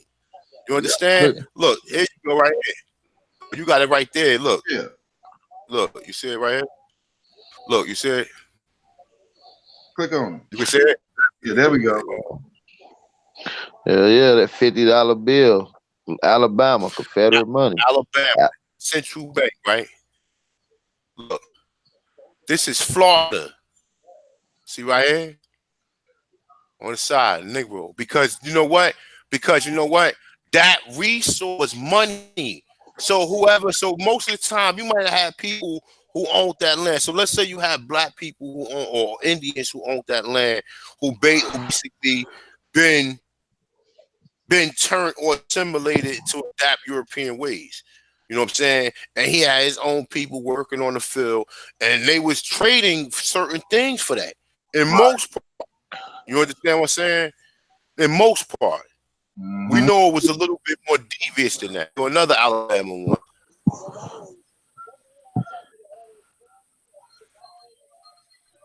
I got a few more. This is Timber Cutter Bank. These are two Negroes in the middle. Savannah. And this is Mississippi. You gotta think about it. At that point, the American Negro had totally made these pale skins almost 100% profit just by the sharecropping and being POW by these people up under the circumstances. You see what I'm saying? And then you fast forward to now, what the fuck is money without the motherfuckers to spending it? Right. You see what I'm saying? And who is the niggas in America? Right. Back it. My bad, go ahead. Now you good. Now you right. And you look at who's spending the most money in America today. We are on our own shit. Yeah, and we ain't even a nation yet. We don't even know what's going on. We lost in a sunken place. Everything is off your back. Everything you do, they come over here and do. Nobody, like I tell you, everybody from every country don't come here. They either try to be like a nerdy white boy and wear some tight pants with some boots and shit like that, or they try to adapt or try to have some type of hipness to them. You know, you see motherfucker with Jordans on every now and then, a fitted hat, trying to be cool. Like, yo, you wasn't like that in your country, man. You had a motherfucker, you was damn near gonna put a bone in your nose a week before you came here. a week before you came here, you was debating whether or not you was gonna put a bone in your nose or put a motherfucking bone in your ear. Right. Now all of a sudden you wanna come here, you wanna wear lavish, you wanna wear diamonds and gold and shit. How the fuck are we the people? Cause how are we the people who we the poorest people, but we buying gold and shit because we was already doing that shit. Right. Money grip. They the conquerors that mirror everybody that they do. They absorb them. They like Shang Tsung off of Mortal Kombat. You know what I mean? And then they turn into you. See what I'm saying? Right. So, yeah, man, that's crazy, yo. I mean, so it's interesting how they don't consider the people of Egypt, right? That's in Egypt now Africans, right? But they consider us Africans, and they right there. You know, it's just weird to me how all the names get distributed. You know, based off of not even location, based off of their geographical lines. You know what I'm saying? Like, oh, this is this is that, this is east, west. It's interesting, you know, how a guy could be like, yo, he's Haitian, he's a proud Haitian. Right. But he don't fuck with the other side of the island, you know what I mean? Because he's more French than he's more the islander, you know what I mean? So it's just so many psychological things that we have to deal with, you know what I mean? On top of all the information, right? The psychological damage is serious, bro. Like, it's real serious. Like, you know what I mean? Like, I think some of us, you know, like we're on automatic pilot. You know what I'm saying? Because I was on shout out to Knowledge Uprise, man. I would check him out. He look, I invited over there last night, man. I was just talking to those guys, man. You know, you got, you know, people be like, this Black Power, man. But then they sitting around saying, oh man, the white man, this white man, that, right? So I asked one of the brothers, I said, well, what does the white man, your neighbor got that you don't have? He gonna say shoe companies. I said, so the white man owns Gucci and Nike? Your neighbor, like all of them, right? You see what I'm saying? So sometimes we're gonna have to do for self, man. And like I think that we perpetuate the inferiority complex more than anybody else. You know what I mean? Seriously, I don't know. I think it's a mindset, and we have to change our mindset to start winning. Chief, you see your boy right here, Chief. Look, see your boy right here. His name Yeah. is William August Boyle, right? Bowles, right? They say he was born in. This is in 1791. So if you had white chiefs or white Indians that look like this motherfucker, look at this nigga. Look, hold on, I'm about to click on a larger picture of him so we could get a better look at him or whatever. But how come on, man? What are you trying to do? What are you trying to prove by lying and shit, right? Look at this nigga. Straight cracker. Straight like come on, man. Like in the winter is the cracker. Hey, bro, but you know what's crazy though, bro? Like that might not even be the original picture either, bro. Like we know that they were whitewashed pictures. They'll make them mulattoes from the original to a mulatto to a European. So there's so many tricks of the trades that these guys are doing, right? At some point, we got to just you know, fall back and say, hey, listen, you know, we know the truth, right? And we start to move like we know the truth socially. I think that's the key. You see what I'm saying? Like, no Native American can't tell us shit like they the first people. Like, that makes no sense. You're a mulatto. You're a mestizo. That's a thing that exists, right? Like, if mestizos didn't exist, right? If on the reservations, right, and that wouldn't be a thing, and that's a mixed generation from us, right? If that didn't exist with these pale-faced people, and then the eugenics, the whitening out of the people, right? If that didn't exist, if we didn't have that to use as a reference point, right? Everything I would be saying would be a lie and conspiracy, right? But we have it. We have the plot, right? We got the plot. Here's the goddamn plot. But Garfield and all these dumbasses are still arguing over their paymasters' plot. Are you serious? Right. Really? Like, come on, like really, you down for all the eugenic practices and everything that they're doing in the universities and all this other stuff, and you say you for the people? Really? Like that makes no sense to me, bro. Like at some point, I can't. How are we gonna have the same conversation over and over and over and over and over and over and over? Like, how many times are we gonna have that conversation? I think it has to be a distraction because I couldn't. If I'm having a debate with somebody, right, and they keep beating me every time, and I keep coming back with the same dumb shit. At some point, I mean, come on, you either gonna change or you're an agent. Like they cannot say that they're getting power from the paradigm of considering themselves slaves and you know what I'm saying? Like you just automatic, hey, I'm a slave and I'm gonna teach my children that they're slaves and they come from slaves. Like that's weird to me. See what I'm saying? So I don't know. We got an uphill battle, that's for sure. Oh, listen, that's why dealing with them, you just like they don't ask questions. They just assume they listen. Everybody know, and that's what got to be put out there. We all know all life came from Africa. According to you guys, you believe that your ancestor is an Anthropopithecus or whatever the fuck you call that motherfucking ape. Right. Whatever. You believe that's your motherfucking ancestor. Then you try to apply that shit to us and think we came from that when people really starting to say that a lot of that there was a mutation over in Africa as well among white people and certain black people, right? So people want to lump us up in all that shit. They want to lump us up with all these experiments when it's telling you that we was warring. What was these people mission statement? Why did they come here? Just told you that all of the Europeans was in competition to do what the Spanish and the Portuguese was doing. They was not bringing Africans here. They was taking Indians other places and enslaving them here, and they came here and implemented the same thing. That's why you see the soul, and then what they trying to do is cover up the word Negro, because we all know that the word Negro, according to them, means black. So if they was to say that the Indians are called Negroes, the gig would be up. They have to make it extra confusing by saying, "Oh, that's an Indian. That's an Indian. That's an African." Just like Rob Bourne said to me the other day. He said that the burial ground in New York is an African, and he said that shit with confidence, with confliction. Like he said, he says it like, "Yo, we already got the what's the name?" And I pulled it up and it say Negro burial ground. We've been pulling this shit up, showing you motherfuckers this shit. They done did a remix sing on it, and we said anything. You know what I'm saying? We didn't showed you that it says Negro burial ground. Oh, but the Negroes, but all black people come from Africa. This is the spell that you must break. You don't understand.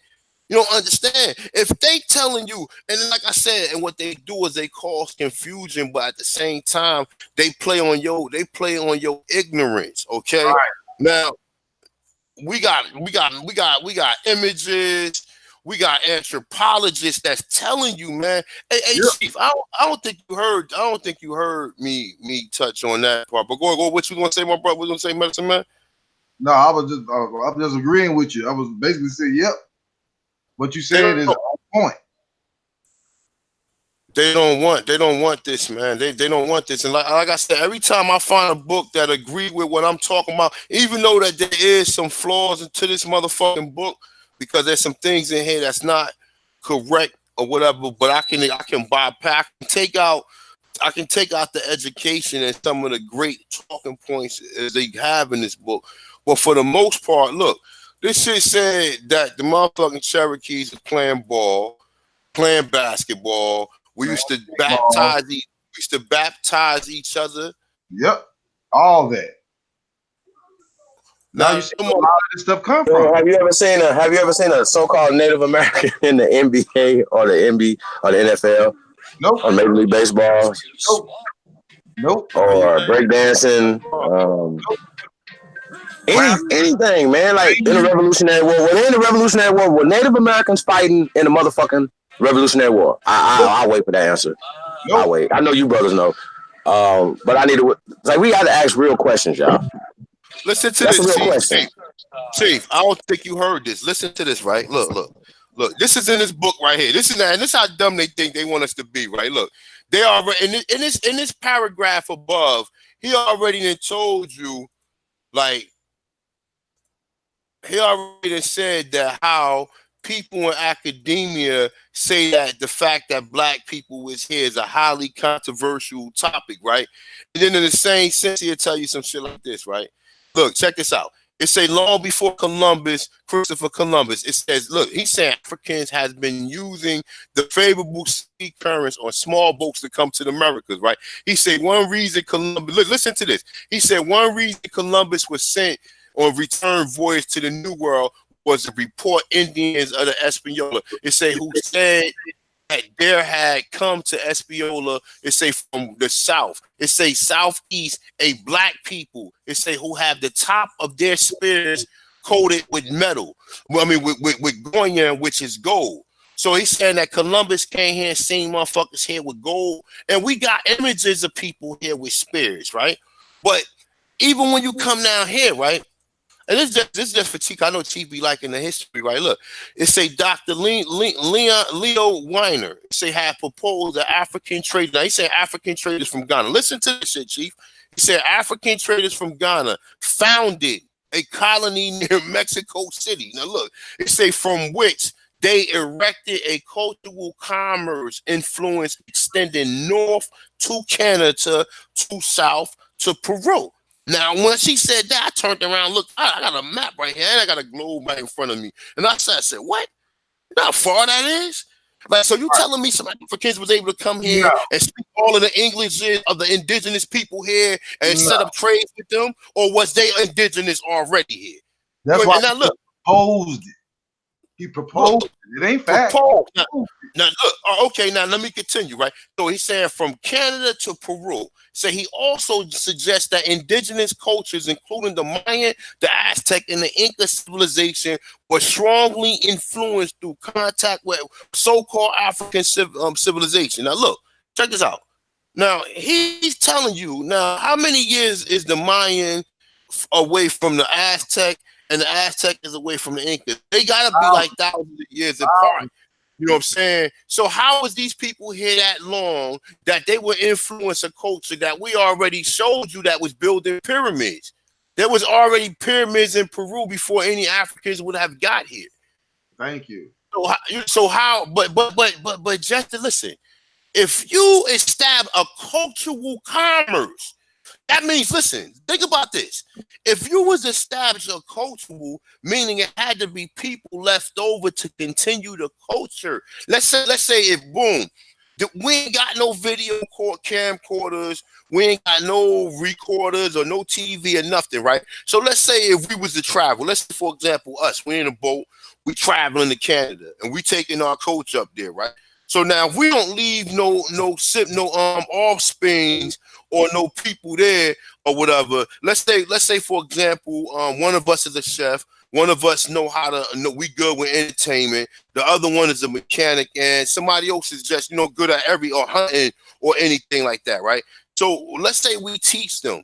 If they don't learn it the first time, the culture going to die right there. So you would need people there to continue the culture, to keep teaching these people from Canada. Bro, you know how many states is from Canada to motherfucking Peru? Man, all right.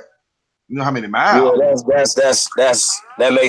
that's super crazy. I mean, bro, like just the sheer mass, the numbers of the artifacts, of the monoliths, of the writings, of everything. It just lets you know that our ancestors was busy. So that right there just sounds crazy. And once again, this is even though they try to put some stuff out there, so you got to decipher between the bullshit and the white man. Once again, trying to always put themselves in that. Chatters does it. Your boy Brian Forster do it. All of them do it. Wayner's no different. So we got to always be on the lookout for the hijack. Shout out to Chris Mayo. I got a better one for you. Check this one out. Right. So look, it say listen, this is according to them. Listen to this shit, right? Now it say when the enslaved Africans of De Soto expedition. Now it just says De Soto didn't bring no enslaved Africans, right? So if they fled the Spanish. Now nigga said that. The nigga say De Soto enslaved hundreds of thousands of Indians. I could swear it said that. Right now, look. Said De Soto expedition fled their Spanish masters. It said they found refuge among the native people of the American Southeast. Now, each time I say Africans found refuge, it say in doing so, they found a people not unlike themselves, indigenous people. Now, each time I say indigenous people from West Africa and the American Southeast possess similarity worldviews rooted in a historic relationship and subtropic coastal of the Middle Atlantic. It's a physical appearance aside. It's a these runaway Africans found that similarity between themselves and those who provided the sanctuary far outweigh the difference. Now listen to this. This is what he said in one breath. He said this in one breath. It said now there is even the possibility that the relationship between Africans and Native Americans stretched back much further than historians are willing to acknowledge. Though it is a highly controversial topic, it seems possible that the first contact of Africans and Indians. Now listen to this. Now, if you're smart, you catch on to this when you're reading. It say Africans and Indians. Now look, it's saying Africans in one breath and saying he classifying other people as Indians. Did not occur because technically the Native Americans would not be Indians because the Native Americans wasn't on the island of Espanol or in the Caribbean when that word was applied to them people. So they wouldn't need the Native Americans wouldn't even be Indians because they never came across Columbus or none of this other shit that they wasn't found until the 1800s. But nonetheless, though, look, see, I want you to listen to this shit, right? So it's a possible that the first contact between Africans and Indians did not occur in the early 16th century, as commonly assumed, right? It say this possibility has been outscored by a discovery in Brazil of a Negro skull dating back 11,500 years. Lucia, as she been called, can transform the thinking of people of the Americas. We can no longer say that the first colonizers of America came north of Asia. So who came north of Asia? Oh, the Native Americans, right? The Indians that he's saying up here, right?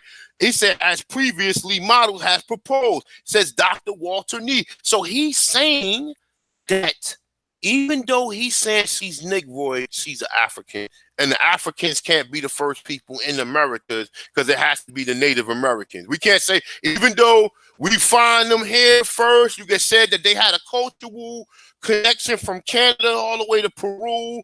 The culture lasted with the Mayans, the Incas, the other one, which are thousands of years apart. You understand? Thousands of years apart. No one was here. But we find images, we got maps of people in the 1600s on maps where you still got Negroes here.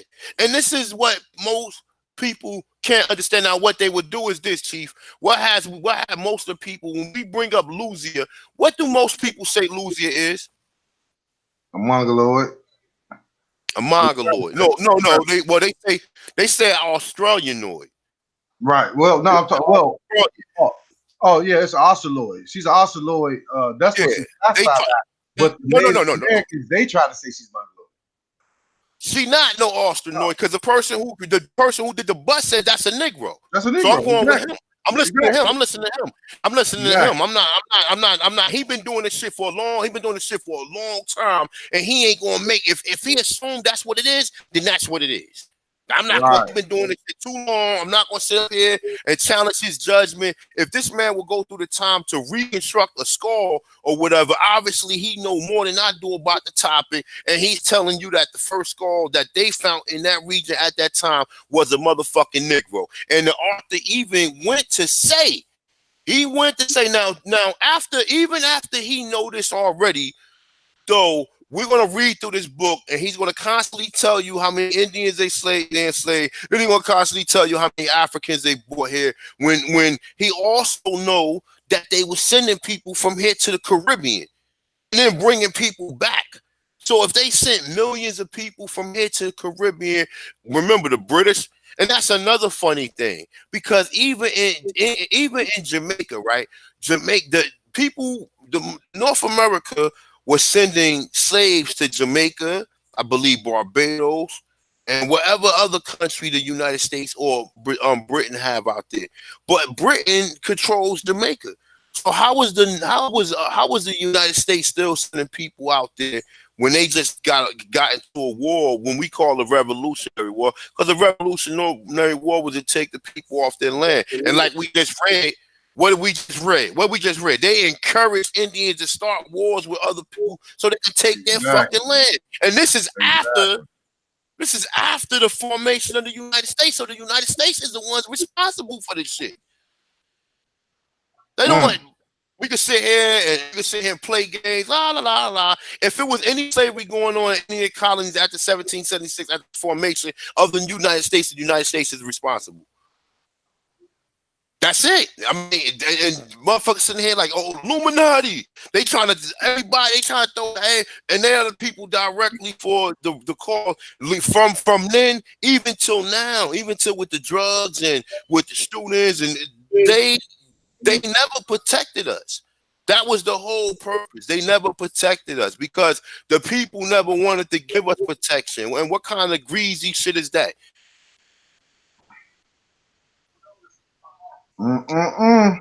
Most people don't want to understand that. Here in North America, who else is it? If you saying the government owe you reparations, then who was the government? It's another government. The Iroquois Confederacy still exists. So who is it? Who is it? understand what I'm saying? And that's what you gotta understand. And then, like you said, most when they tell you blacks own slaves, them blacks that own slaves were sellouts. Whether they went and did what they had to do to come back and buy their family or not, they still work for the corporation. They still probably joined the Americans to go kill other Indians and come back and get money and snatch their family up and be able to hold them. It doesn't even matter. Right. It doesn't anybody you see that's free, that's owning slaves, because what are we told? See, see, people will do this. People will stick to the most common narrative of slavery. Oh man, slavery was brutal. Oh, they was mating us, mixing us up, fucking mating us. Then you was a slave from a time you was a baby until you was 90 years old. So how the fuck did these blacks get free? How did almost 1 million blacks get free on fucking slaves? These motherfuckers must have just been knocking motherfuckers out, cracking, beating. They was bulletproof and they had 100 Luke Cages. It was 100 black Indian Luke Cages and shit, and they took down everybody. And they was like, if they was able, no, they would have killed them too. So I'm not trying to sit up here and say, well, our ancestors were punks or whatever. No, because we was warring with them. But at the same time, if you was on that land, they was going to find some manipulative to get your ass off of it. And we just seen in here that they was encouraging Indians to start wars with one another so they can take the fucking prisoners and the land. And we read this time and time and time and time and time and time again. Okay? Even when you find out about Andrew Jackson, and I wanted to really read something for Andrew Jackson, a piece on what he was saying or whatever. And remember, you got how many motherfuckers you got with the last name Jackson, man? And people don't even fucking think, man. Just look, Andrew Jackson hated Indians, man. He hated Indians. He hated them. Now, here's the thing that's not being said. The history, when I did some research on Andrew Jackson, do you know that he got 22 million acres out of that? 22 million acres. That's crazy. Bro, this shit going Prince Hall. He talk about Prince Hall on here, saying he was a former slave person of color from Barbados. And I say a person of color from Barbados. We already know they were sending people to Barbados or whatever. But Old Hickory, aka Andrew Jackson. Check it out. I got a little piece I want to read. And I stay near Old Hickory Boulevard. Old Hickory, yeah, see? Old Hickory. I'm right here in Andrew Jackson territory, Nashville, Tennessee. My man said he pissed on his grave. Yeah. He said he pissed on the grave. Check, let me read this little part right here. I want you to check this part right here, right? So it say, all right. Let me go up a little bit. I'm gonna read right here. All right. It says some have supposed that it had its origin among the Cherokees, but further back than the Revolutionary War, when a large number of Tories holding slaves fled from the southern states and took refuge amongst this people. They say, and if it's not unlikely that the evil began with white men who settled in the nation and married Cherokee women. It say with the founding of the American Board for Foreign and Christian Missions in 1810, Henry Knox's vision from a generation earlier attained the instrument of achieving its goal under the aspects of James Madison Civilization Fund. In 1817, the American Board sent Cyrus Kingsbury to begin a system of missions among the Cherokees with the encouragement of young Cherokee named James Ross. Now we know John Ross was a fucking sellout agent. That's who I was talking about, Jay. That's it, Ross. John Ross. Now look, John Ross. Now look, listen who John Ross' friend was. It say a Cherokee named John Ross and his Tennessee friend of the Cherokee by the name of General Andrew Jackson. Yep. Let me read that again. Wait. They said Andrew Jackson was Cherokee? Listen. It say with the encouragement of a young Cherokee named James Ross and a Tennessee friend of Cherokee by the name of General Andrew Jackson. He was able to secure permission from the Cherokee Council and a brain mission in Tennessee, and Elliott mission in Georgia, and American board established. It say establishing near the Chickamauga on the land acquired from a former Tory. I don't know. I think a Tory is some type of tribe or whatever. Featured featured a model farm to teach the Indian boys husbandry and the Indian girls domestic manufacturing. In 1818, Andrew Jackson pondered the Indian question and concluded that one thing must be done with Indians. Either those sons of the forest should be mortalized or exterminated.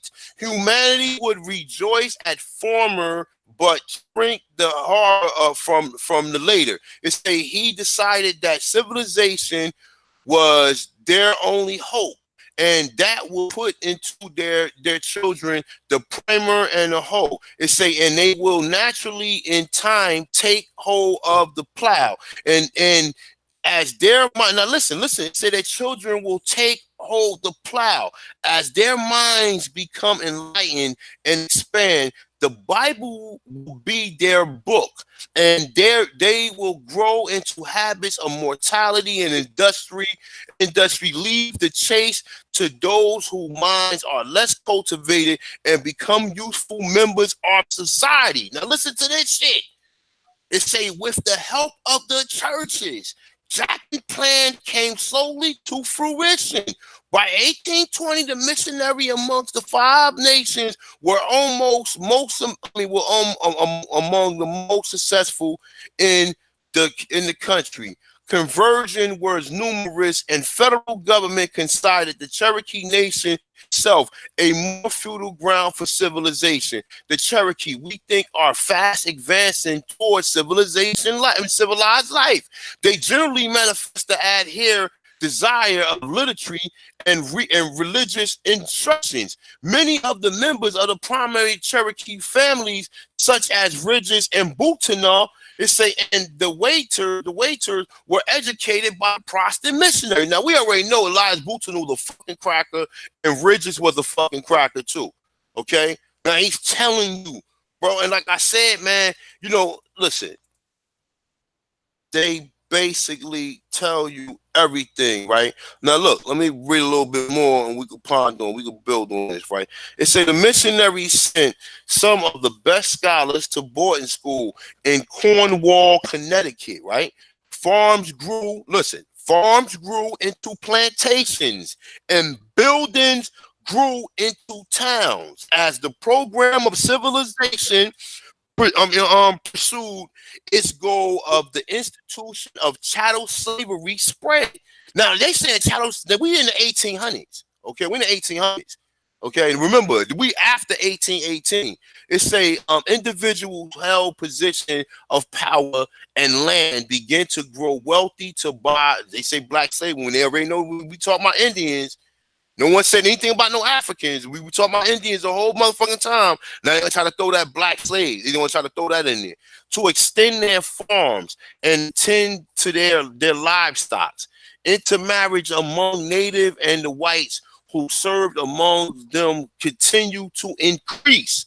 The marriage of John Ridge and Elias Bootenau to white women. Now listen, to white women. These supposed to be Indians, which we already know they're not, or whatever, but they marry white women. It say as Cornwall missionary created a great controversy among white and seriously affected the missionary efforts. The intermarriage radically affected the Cherokee matrilineal and the communalism was basically us looking alike and us keeping the same bloodline. It's saying the first introduced real economy and equality into Cherokee civilization. Now, what y'all think about that, bro? Now, we already know what we already know they ain't doing talking about no Africans. They gonna try to throw black slaves, and the whole time Andrew Jackson talking about, oh, he was gonna convert these so-called Indians. So where are these Indians at that's supposed to be converted? Because I would be under the assumption that some of them will have your last name. Right. All you gotta do is look where his property was at and where he lived at. Where was Andrew Jackson? Where he lived at? Or you lived in Carolina somewhere? All right, where your plantation? On your plantation?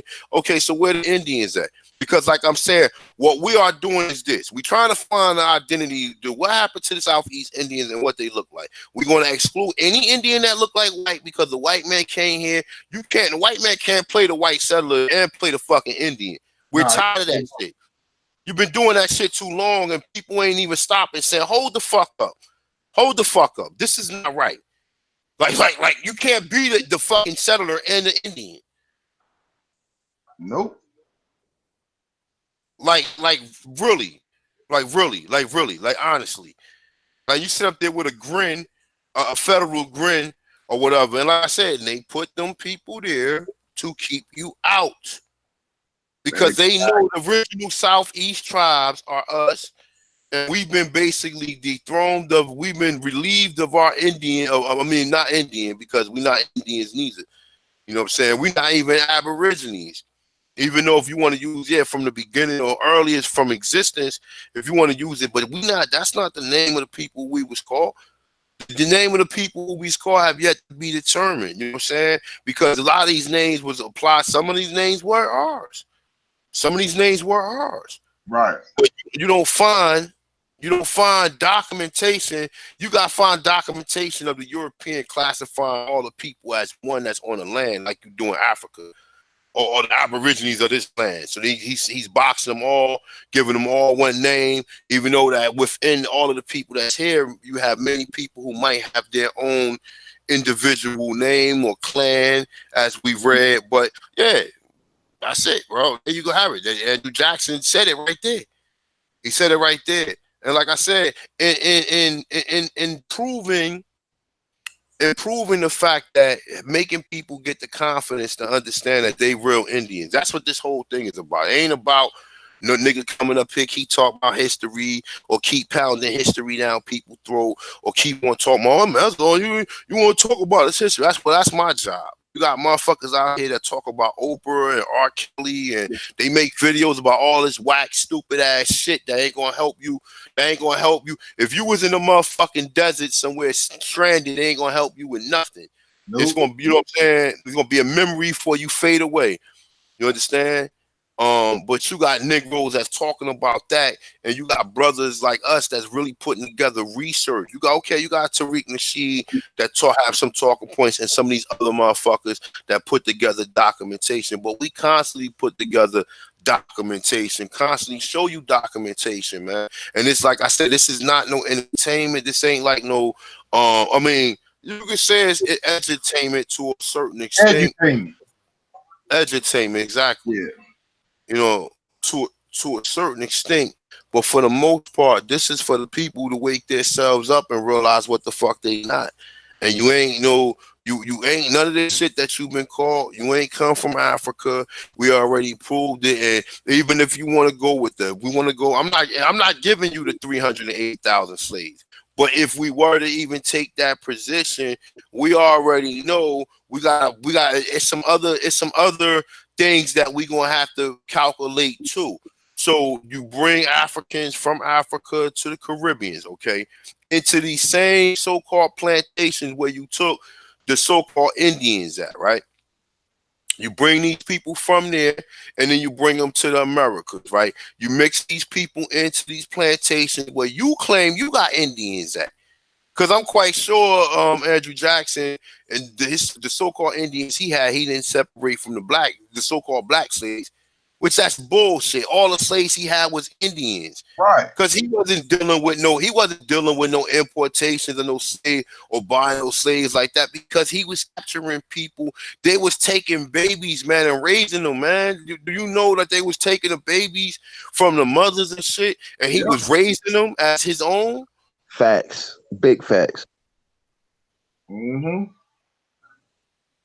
and giving him his last name, Jackson, motherfucker. But yet niggas, like I said, bro, Andrew Jackson, Thomas Jefferson, George Washington, they all had beef with the Indians. And we know, like you said, the Revolutionary War was primarily dealing with Washington. And like you said, they try to make it seem like the Indians was on his side. But remember, you had Indians that fought with the Americans and some that fought with the British. When I don't know why, they should have been fighting together to fight. They should have been fighting together to push off to push off the white settlers and the white settlers, British, and the regular British. They should have been formed together, push both of them off. But instead, they joining forces. Well, we need to choose with one of them. Why would you do that? Right. So I don't know, man. Like, I just try to use my brain, the brain that the Most High gave me, and I know. Right. Yeah, but these niggas ain't got common sense because they still talking about fucking what was the name the destruction of black civilization, all this other shit. We already on that. Now we trying to figure out who the fuck we are. We invested enough time in Kemet. We know what the walls of the Great Pyramids look like, but now we need to invest some time in our home where we from. Okay, because I'm not. It's evident. Even if you is from Africa, you're not from Egypt. So why are you studying Egyptian shit? That's not your shit. Right. You have no relation. You have no relation to no Egyptian. So why are you even studying it? You're not an Egyptian. Well, we was doing this, but we could say we for real, motherfucker, because we have ain't even no mounds over there in Africa. No mounds, no structures. They ain't have nothing similar to Cahokia. So when a motherfucker up there talking about, oh well, Africa had all the part that you was from ain't have nothing. Nope. Still ain't got nothing. Still ain't got nothing to this very day. To this very day, still ain't got nothing. But you want to sit here and you want to take away from the structures that they found here in America and sit here and say, oh, that's not a pyramid. Well, the person who wrote the article called it a pyramid, not me. I'm not making this up. And that's what these Negroes do. And all these people that's in this whole debate and shit, they try to sit here and play words or whatever. Like I said, and people were sitting there telling me, like the last time we had the debate with them with so-called half a Mongoloid and half Negro or whatever you want to call it or whatever, because all of them wasn't Mongoloids. Two of them niggas was Negroes and one of them was a Mongoloid or whatever, right? We had a Dominican and somebody else, whatever, right? Niggas sitting there talking about keep your composure. I can't keep my composure when the person I'm debating, if you are archaeologist or anthropologist, state that claim. So okay, so I can see. Let me see your work. Oh, all right, this is what you did. Okay, no problem. Okay, all right, but instead they're not. So when you pull up people and you say that word verbatimly, I talk about James Chatter and Richard Nees, and we say what they say verbatim. I'm not summarizing it. I'm not making up. I'm not putting. I'm saying it verbatimly what they're saying. They're saying that it was Negroes here, along with the pictures, along with the Indians, all of this shit. Yo, hey bro, can I interject right there real fast? Sorry, go ahead, Chief. They're using a proven method, right? That everybody is saying, okay, craniology, right? That means you're getting full skeleton remains to come back to say these are Negroes, right? Not just the oldest ones, but all the other tens of thousands of full skeleton remains that we have in America. That's Negroes, right? Check. Okay. I asked these guys, what 10,000 BC full skeleton remains do you attach yourself to in West Africa? That's all you got to tell us. Give us what you're attaching yourself to in Africa so we can understand, because we attached ourselves to these murals, these Olmec heads, all these pyramids and mounds, bones, craniology, geology, archaeology. I mean, what more we need, man? Depictions of actual fucking newspaper clippings. Nobody's talking about Africans. People are talking about, you know what I'm saying? Come on, bro. Like, this is getting ridiculous. Like, it's getting ridiculous. People having the same conversation with, like, we're not arguing no more whether or not we were here. Now let's figure out how can we get power from knowing that we were here. See what I'm saying? Right. Like, okay, how do we get power now? How are we going to use this information to get power? And all of it is important because if you got people that think Egypt starts over there, when we show them Egypt here, they like, oh, okay. Oh, shit. They can start having more pride about the temples and the, you know, the ancestors here on this land. I was with them. I didn't even want to go to the pyramids here in America. I wanted to go to Africa. I didn't want to even be American. That's the trick. Right. To trick you socially to be you don't even want to be American. You don't even care if people come here and replace you. See how that work? Like this is how they're beating us. Period. It's a brother. It's a brother in the chat that said West Africa has rich history. Where? When did it start? I just want 10,000 BC skulls, bones, kneecaps. And that's elbows. Give me something. Hold on, everyone. The victim. Send him a link. Hold on, let me jump right quick. Hey, share my page right quick, everyone. Let me show you. Malcolm, I think it's on. It should be showing. Hey, y'all hold me down for a minute. I gotta run to the bathroom quick. Hold me down. All right. Malcolm, please put your email in the chat if you want to join the panel. So everybody can see what's on the screen, right? Yeah, absolutely. You can see what's on the screen? Yep. This is a shepherd woman from the Indian Highlands of Peru, 900 BCE before the Common Era to 200 BC before the Common Era. So this is showing you the phenotype of the Peruvians in the BC, 900 BC. All right. So I just want everybody to get a good look at that. They look like they could be somebody related to any of us. All right, not only that, but check this out. This is from an African. Katanga A. Bongo.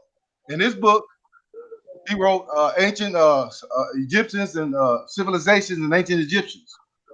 He wrote, in an epic battle that will forever alter the course of South American and African history, the Moshes defeated the Warriors. The Moshe-Warrior War was the most defining war not only in South American history, but also in African history. When the Moshes defeated the Warriors, they destroyed the Warrior Empire. Moshes hated Warriors because of their senseless killing of humans for heads. They were headhunters. Moshes went to a lot of trouble to destroy everything that reminded them of the Warrior Empire. They also expelled the Warriors from South America. Most of the Warriors fled to Africa. All right, keep that point. Now, check this out. See if I can get it up a little bit bigger. I'll just read. I don't know if everybody can see it, but this is the lost books of the Mayans. This is lost cities of Central and North America. It says Africa was largely depopulated after the last poaching about 10,000 years ago. So there goes your history about where's history into Africa 10,000 years ago, where it was depopulated. And 7,000 to 8,000 years ago, Negroes from Central America migrated into the area around Nigeria and began to populate that area of Africa. So Negroes from South America migrated into the continent, what is now the area or the region that is now Nigeria, and they populated that area. These are Central Americans. Then it goes on to say the Dravidians had settled in Abyssinia in southern Arabia. What's significant about this is, if you know who the Dravidians are, then you know that those are the original people of Bharat or Hindustan, or which is now India. So these people came and they settled in Abyssinia. Abyssinia is the ancient name for Ethiopia. So these are your Ethiopians today. And also Southern Arabia, where the Southern Arabs at this time in antiquity was richly dark melanated people. I can show you pictures of them in the 1900s. They were still richly dark melanated people. So we're talking about these richly dark melanated people groups that migrated into this region, into this continent, in these regions. So I wanted people to understand that. Now, when we was talking about earlier, when we was talking about slave trades, when A1 was talking about that Carolinas was the biggest slave hub in North Right. America, this is proof. Look at the slave act. Has been just received from North Carolina. 25 likely young Negroes, to which desire to call the attention of the purchasers. He will be in the regular receipt of Negroes from North and South Carolina every month.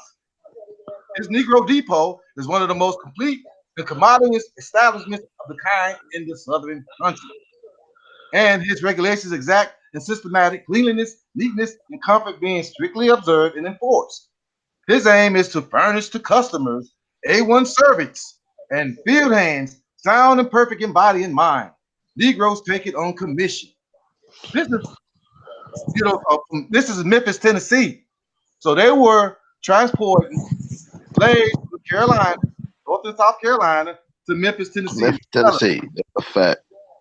So ain't none of them Indians, right? I mean, according to what we see, none of them. Right. Oh, because we want to say, oh, damn, they saying Negro. Right. Like, come on, fam, Well, stop it. well, this gives you a little bit more history on that. New England saw a large number of peacoat, Narragansetts, and others sold in 1638. In the period from 1676 to 1683, many went to Tangiers, Morocco, or Barbaria, the land of the barbarians in what is now Northwest Africa. It's now called Morocco. Right. After the 1670s, South Carolina became a major exporter of slaves, depopulating Florida in the process. This is from Jack Ford's American Discoveries. So these are historical, documented, recorded facts. Look at the people. Tell me they're not Negro. Don't look like a Mongoloid to me. That's a fact. And brother Malcolm X Moody, I'm sorry if I butchered your name. Put your email in the chat if you want to come on here and maybe elaborate on what you were saying in the chat about the West African history. I just You know? tell you what African history. I mean, but not to shit on nothing like that or whatever, right? You know what I'm saying? We just talking about our culture here. You know what I mean? Like, I don't know why that's offensive to anybody when we standing up and saying, yo, this is our land. Why is this offensive to anybody? Like, I don't get that. And when we're saying our ancestors told us this is where we're from, and most of us were born before they changed it to African Americans, bro. Like, I don't get how this is a thing when we know I got Negro on my systems in place. If you are Pan-African, you are eugenist. right. Period. Look, real quick. I got don't believe Negro it. on my birth certificate. No, I was gonna say Say what, real bro? quick. I got don't Negro on my believe. birth certificate. Me too. You see what I'm saying? Yeah. And if your grandparents or your parents got colored on there, then according to the laws of this land, you are indigenous to this land, and you will deserve the rights of and protections of the indigenous people of this land. Exactly. Right. So just because you're not stringy hair, straight hair, whatever, that don't make you indigenous to this land. That means you just got mixed with, the pale man. That's what that means. Sorry. You know what I mean? So I don't know what's going on. You got the Yvette Carnels and people like that or whatever. Like, yo, and said he like, y'all not African. Stop it. Right, and not to be disrespectful, you know what I'm saying? We're not doing a color thing or whatever, right? But there's a caste system that has been in place. We're going to destroy that caste system. But remember, we got the Get that out y'all goddamn minds. Get the caste system out your mind. Yes, sir. We got the bond. So we got the bond too in the what's the name. So they got what I think the way you possibly meant to say that is, remember, they tell you Africa is the most diverse country in the world. So they saying Africa is more diverse than it is in North America. I mean, the Americas. And look how diverse this shit has became since the 1960s or whatever. So all people in Africa, just like we can worry about, we can go through Kenya and we can find people in Kenya that got these looks. These like you ever see some of these Kenyan women, they be having like these dark brown, they be looking like they could be Indian. but they not Indian. Like they could be like, you know what I'm saying? But they from Kenya, and I seen Ghana got the same type of women, like Winnie Mandela. Look at Winnie Mandela. What Winnie Mandela and Winnie Mandela and what's the actor name? The real dark skinned one. I know you're Woman. talking about. The woman. What She the played fuck in is her Black name? Panther. I know you're talking Sister about. Tyson. No, not Cicely Tyson. The African woman. The one that played in Black Panther. Are you talking about Angela One that Bassett? one that's No, playing the guy Oh, was yeah. the sister from there. Yeah, I can't think of her name, but I know you're talking about. It played in 12 Years a Slave. right. She in a new Ah, movie man, now. that movie ruined it for She me, came for out in man. Plus. Jeez. Huh? No, I was going to say, Coming oh, out in Lupita. Plus. Lapita, Lupita. yeah, that's a shout out to Lapita. Peter. Ah, Now, I got into a conversation with somebody about this in a while, not too recently, actually. They were talking about, Africans and, how, well, all these different phenotypes. How come there's a lot of people over in Africa look like a lot of people over here? And I was trying to explain to them that the so-called African and so-called American phenotypes are different. So so-called African Americans and true Africans phenotypes are different. Cranial structure is different. True African women can't grow hair, lapita. True African men can't grow beards. You see what I'm saying? So these are the difference. These are the physical and phenotype differences between true Africans and so-called African Americans.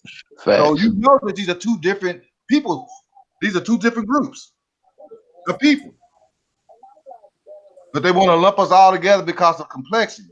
They don't look at the phenotypes. They don't look at the differences. Hey, look. Hey, medicine man, take a look at this. So y'all can see the screen. Yeah, I see you.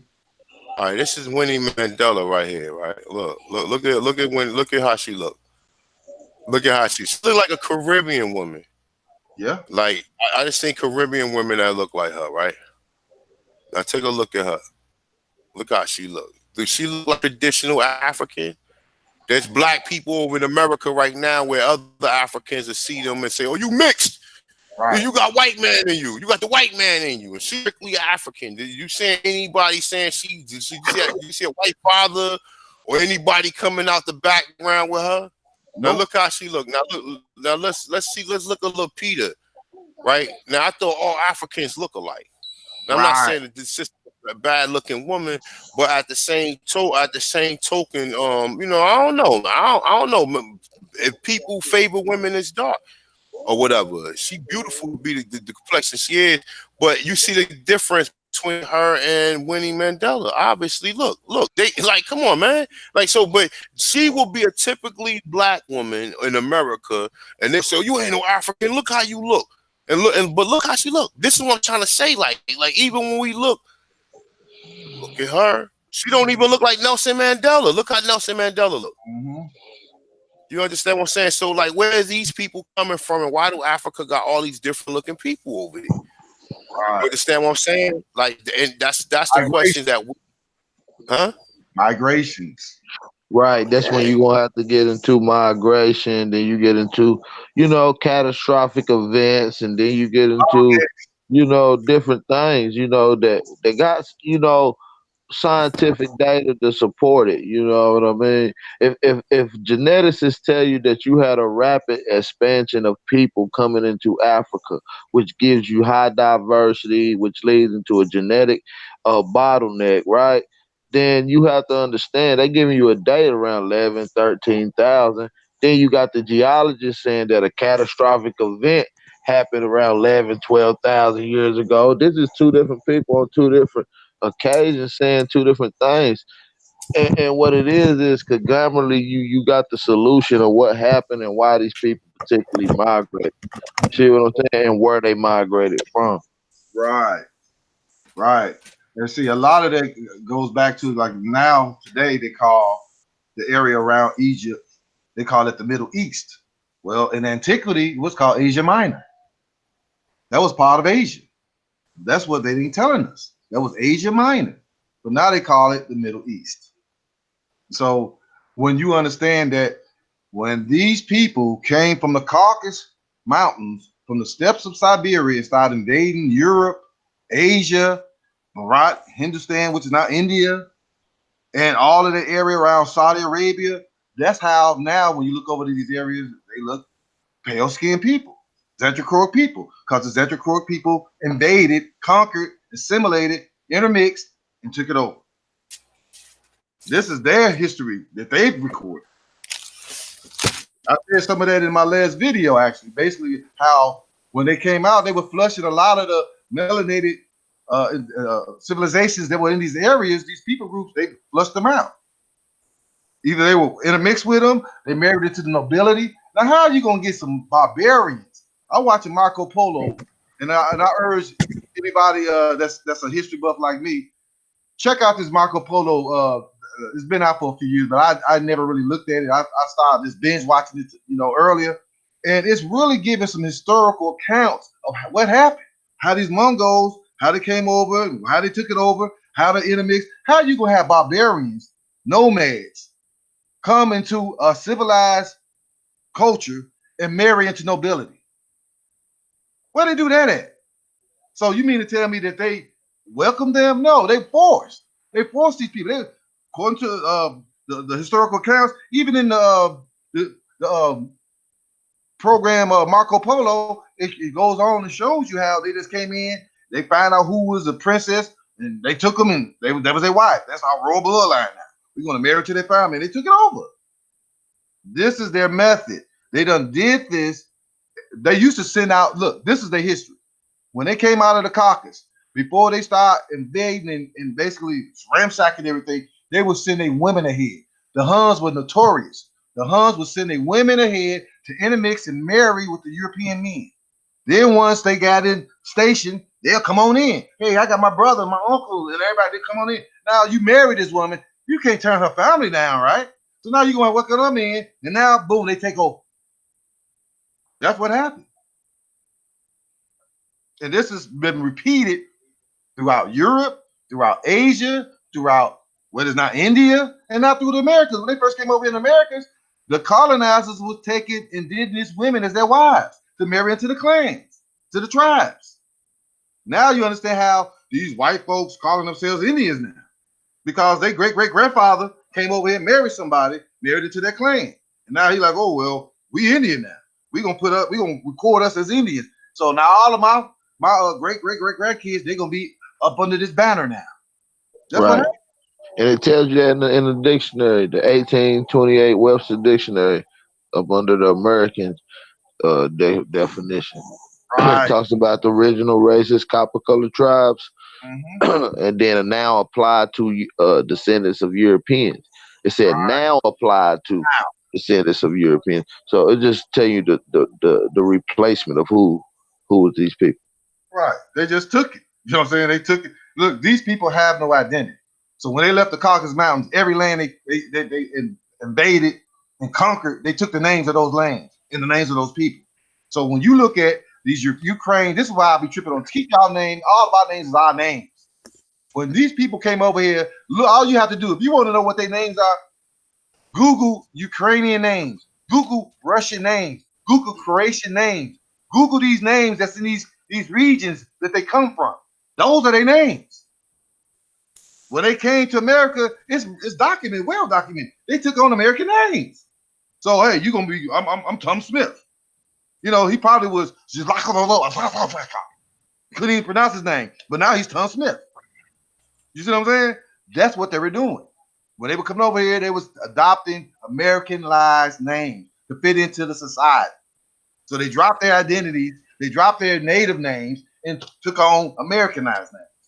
And there's instances where some of these colonizers, when they were taking over these farms, when they were doing their raids in the middle of the night, our ancestors sleep, they'll come in and raid them. Well, have y'all ever seen pictures of massive hangings where you see like whole families hanging from a tree? That's what happened. They went in, took all their whole family, hung them, and took their land, took their name. Now their name is whatever name they had, and they took over that land that they had. Now everything that was written for them is not theirs. This is their method. This is what they've been doing. I mean, this is all, and I'm not just speaking. This is stuff that they wrote. This is documented. One thing about them, they are meticulous about their history and their deeds. They bolster about it. They so basically bragging about all the stuff that they did. They write it down. They detail, very descriptive. So when it comes down to second guessing or fact checking, they the ones who wrote it. I'm like, if you mean to tell me I'm not gonna believe the colonizers came over here and basically wrote down everything that they did, and now here it is, two centuries later, we coming into the knowledge. We in the age of awareness, so now we are understanding a lot of what has been concealed. So everything is starting to come out. So now you seeing like, wait a minute, okay. So now, like, not too long ago, my pops was like, hey, I was on online and I was Googling stuff and I found some people with our last name in Texas. And I'm like, wow, you know what I'm saying? So it's like now they were melanated people. So I was telling my pops they might be friends, they might be cousins or something, they might be kin to us. But then I see white folks, with my same last name, and they hit me up on Facebook and say, oh well, you know what? We might be related. I'm like, no, I don't think so. You know what I'm saying? I think that your ancestors possibly came over here and took their name. Or some of them came over here with those names because they got the people in Europe before they came here. So that's why a lot of them came over with European names, because they had already, centuries before this, before they came to Americans, their ancestors already usurped Europe. They took those identities, all those royal crests. That's why when you look at all of the nobility in Europe, all of the crests, the royal crest, and the crowns, all of that stuff is melanated people to this day. So that lets you know, oh, they came in and took their name. They didn't even have the enough smarts to go ahead and change everything. They can't whitewash everything because there's too much of images of our ancestors or people that look like us there. So they basically tried to whitewash what they could and change the narrative to fit what they were trying to basically put out, their history, their version of history. So we got to be cognizant of that and take all that into account as well. Hey, that's a fact, bro. You just made me think about something, man. Like, tracing these people like Washington and these names, right? You find out that they didn't bring Washington here. They didn't bring Jackson here. They didn't bring Jefferson here. So these is names that they acquired when they came here. So we gotta really look into this, man. They're whitewashing your mind, man. And what they say, them crackers up there bleaching your dome, that's some real shit. That's some real shit, man.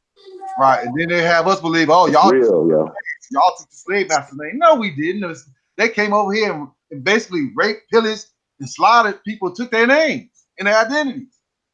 That's what they're doing. I mean, hey, but let me ask you a question though. Do you what I'm starting to really feel like it didn't happen until like the 1900s though. Can somebody give me an amen? Because the 1500s, they were a minority even more now. 1600s, of course. 1700s still. Go ahead, let me touch on that right quick, Chief. If you look at the history of the European immigration, they start from like 1880 up to about 1920. Around 90 million of them came during this period. This is when all of them came. So when you're looking at your typical white person walking down the street, they ain't been in this country. Some of them ain't been here for a century or so, or a little longer. No. That's the real facts. Okay, so what? How are they doing all this conquering if they wasn't here? Because they wasn't united. Talk to me. Look, from my perspective, listen. Let me explain that one. Right. Listen. Look. All right. You got Europeans that came into Massachusetts. Right now, you ask yourself, well, how was enslaving the people there in the 1600s? Because they wasn't united with every tribe wasn't united. They used other tribes to sell them out. They manipulated other tribes. Now this might have happened.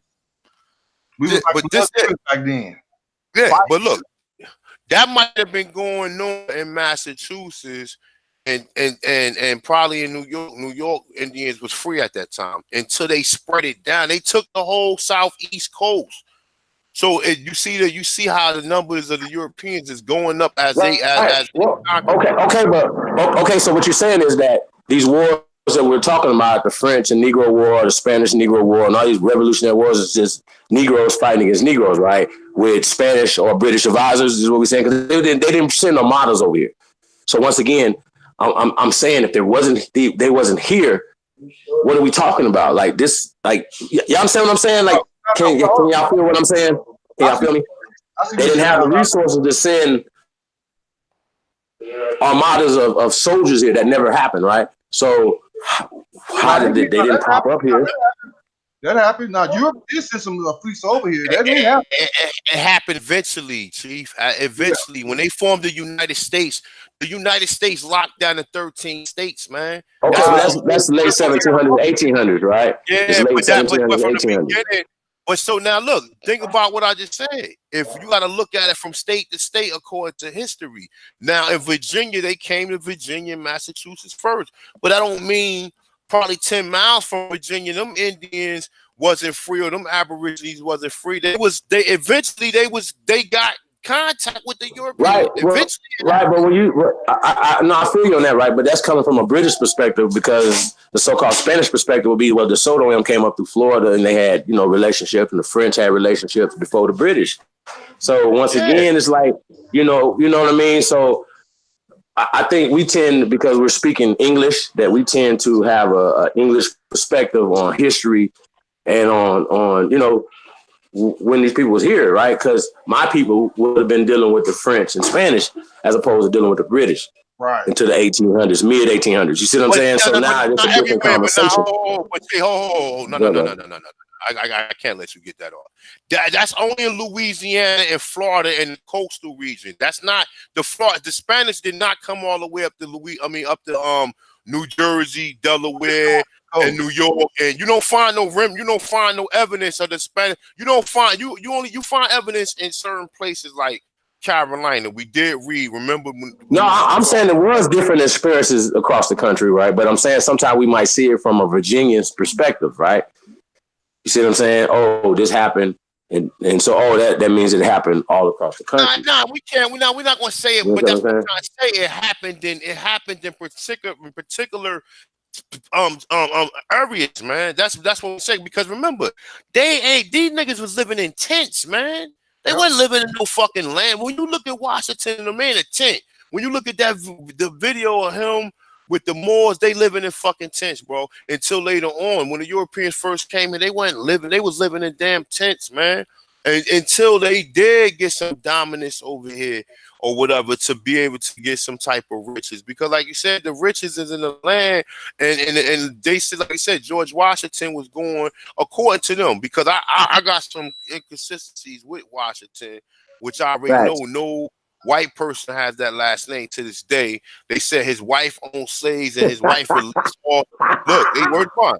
They said his wife owned slaves, Chief, and they said after his wife died, she released them all. I'm thinking his wife was black, right? I'm thinking his wife had to be black. If it happened. How about that?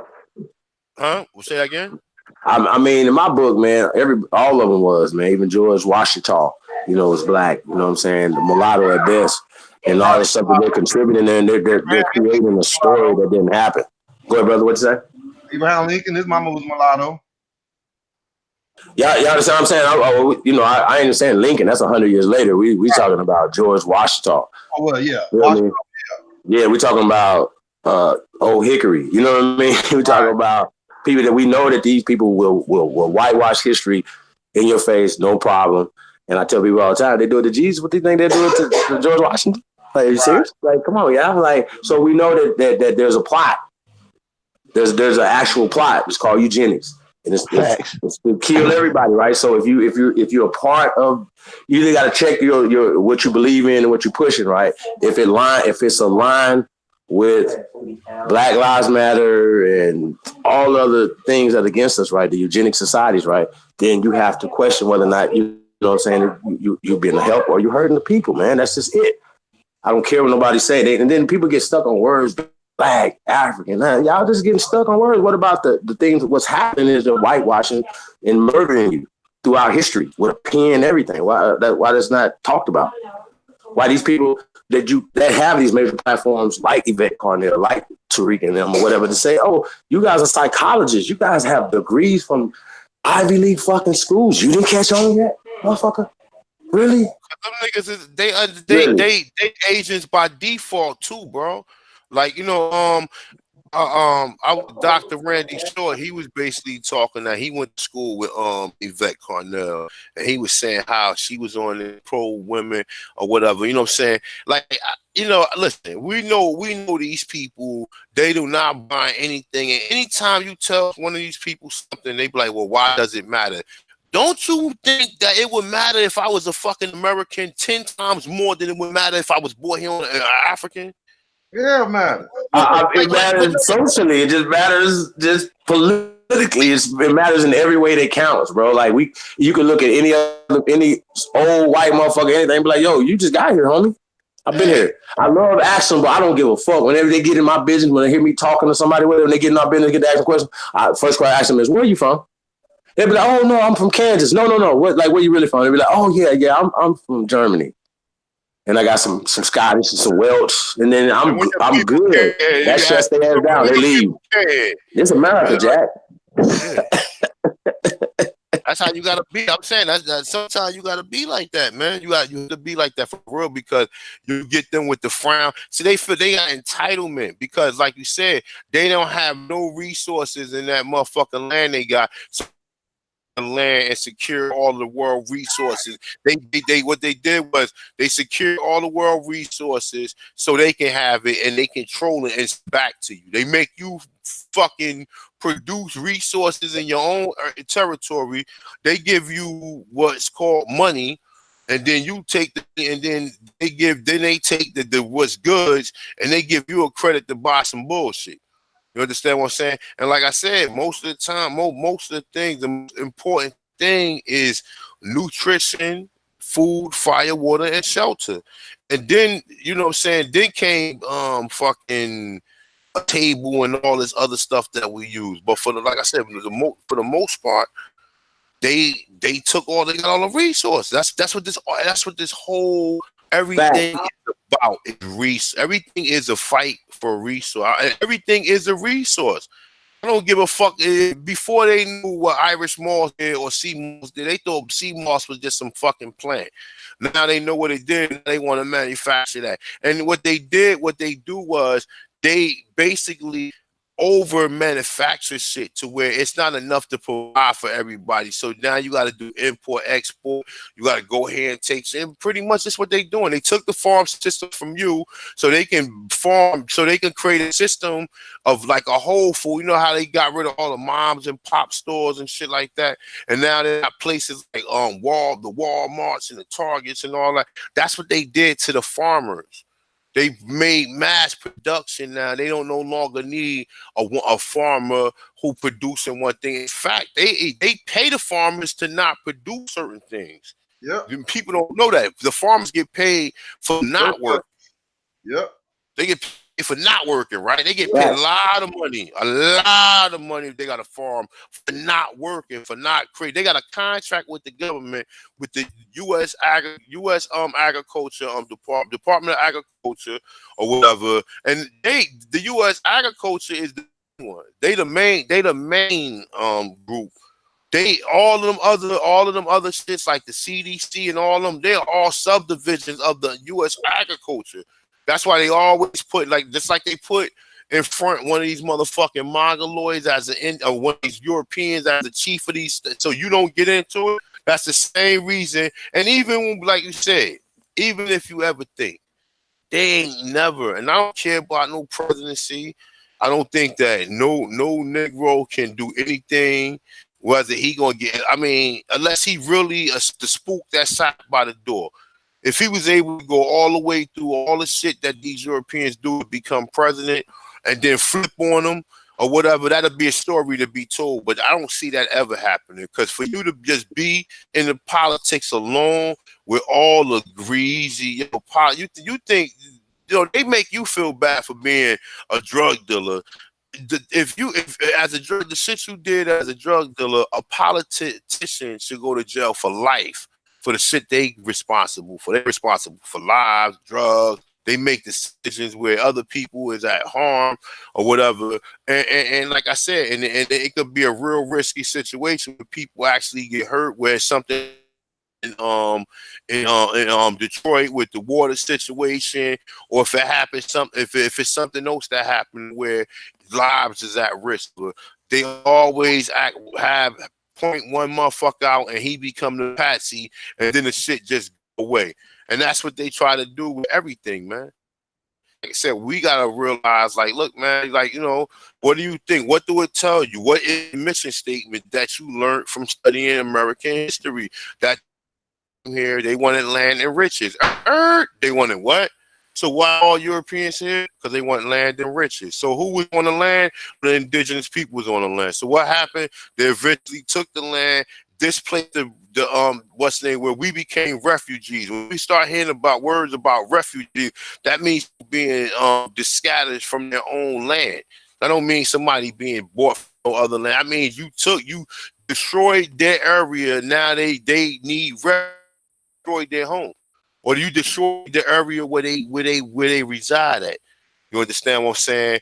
And that's why they call Facts. people.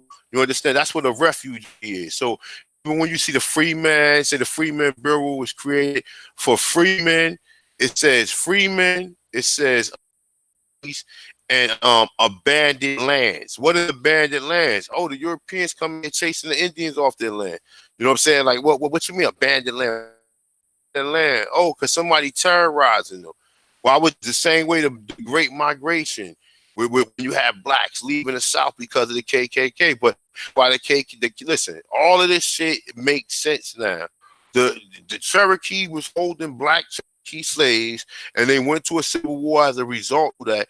After the Civil War, they lost. They made a motherfucking treaty with the so-called freemen to give them certain things or whatever. Held their end of the bargain, but then when Andrew Johnson came in, he took the shit back from them with the threat of war.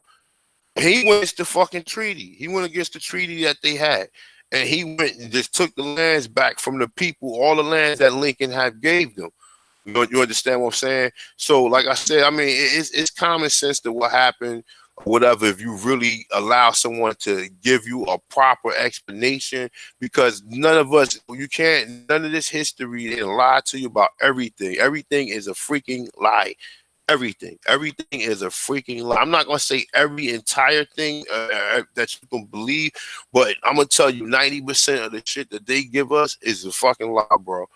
And everything, from everything, all of these, the shit you see on TV is a fucking lie. Everything from the news, or every story has its own level of deception to it. Every story, there's some level of deception or confusion, which makes it not authentic or makes it not organic. It makes it false and faulty. You understand what I'm saying? And that's what even the story. So when you get down to it and you find out that you done went to school and you gotta come on YouTube and learn something from a brother who stutter or when he read and shit, you know what I'm saying, who curse, who like I said, I could turn on the educational voice. I don't want to. That's not who I am. I'm the person that's talking now. Of course, when I have to be around some of these Europeans, of course I'm not going to cuss as much but I'm still going to talk the way I talk. You know what I'm saying? I'm not hiding that because they choose to do it. They adapt your culture. You see white boys that have that shit backwards. You come with a suit on. Everybody, you thought everybody else was going to dress with a suit and shit. The white boys got motherfucking sweaters on and fitted hats, and you the only nigga with a fucking 3-piece suit on. You got to dress extra important. Oh shit! Like look at him. Everybody, you know what I'm saying? Everybody, he got a polo on with some shorts and some fucking boat shoes on. And you got a motherfucking fool and your mother made you wear a suit. You better go around on white people. Like, come on, when is shit gonna stop, man? When is it gonna stop? When is the tap dancing and bootlegging? Because it's all for resources. They done took our resources, fucking squeezed the shit until we gotta get dropped. They squeezing. You know what I'm saying? We getting the drips and shit. Then we gotta split the drips among other people. You know what I'm saying? And then among the other people, you gotta split the trips with. You got people in the back like, man, fuck, we could take that from them. So, it just creates a system of disconfused, a system to where, this big fish eat little fish, into where we now. Everything is about resources. Everything is a motherfucking resource, bro. Water, food, tissue, everything. Everything is a resource. Everything that could be marketed, everything that's could be economic. I ain't gonna say everything is a resource, but we talking about major resources such as water and food. You understand what I'm saying? You go a week, you gotta have a fur jacket on, bro. You gotta have a fur jacket on, motherfucking gold chain, whatever sneaker or boot or shoe of your choice, or whatever belt, if you decide to wear one of them fancy belts. You have all that shit on. If you don't eat for 10 days, I come in there with a motherfucking Capri Sun, a bologna and cheese sandwich, nigga, and be like, yo, let me get that chain for this. I bet you give it to me. I bet you give it to me. I bet after 2 days of not drinking, no, you're gonna give me that fur, that gold chain, them sneakers and everything. Yeah, you got people who fast, but they don't fast like that. Yeah, Muslims, they do it intermittent, what we call in the nutrition world an intermittent fast, where you fast for 18 hours. I do that every day. I drink water, of course, or I drink something, you know what I'm saying? But Facts. basically, intermittent fast is not introducing any solid food. So you trust and believe that. So everything is about the resources. Sure, they're gonna give you this if they gonna get your ass to farm and mine some shit, and that's what they're doing. Since you already own the plant, since you already got the cotton plantation, how about you give me half of the cotton, and we'll protect you, or some shit like that, where they extorting you, and that's what was going on. That's what I'm saying. Ain't no blacks own no slaves that had no control of no European. They was all puppets too. If they own slaves, was it like I said, was they win the army? Because most of them went on the side to fight for them, and the Europeans gave them money to do that. That's all it's for. That's all it's for. You know what I'm saying? The European hired you and gave you money to do that. So, like I said, man, at the end of the day, man, we know what happened. You know what I'm saying? People could sit back and they can keep playing with the history we know what happened. We know your history is a lie. We know that you created all these false narratives to confuse us and have us arguing and fighting amongst one another or whatever. But, the days of confusion is slowly trickling down because people starting to really at least say, well, look, man, if you didn't teach us that there was Indian slaves and it was Indian slaves of this large number, then you lying about everything. So a slave is just not an African.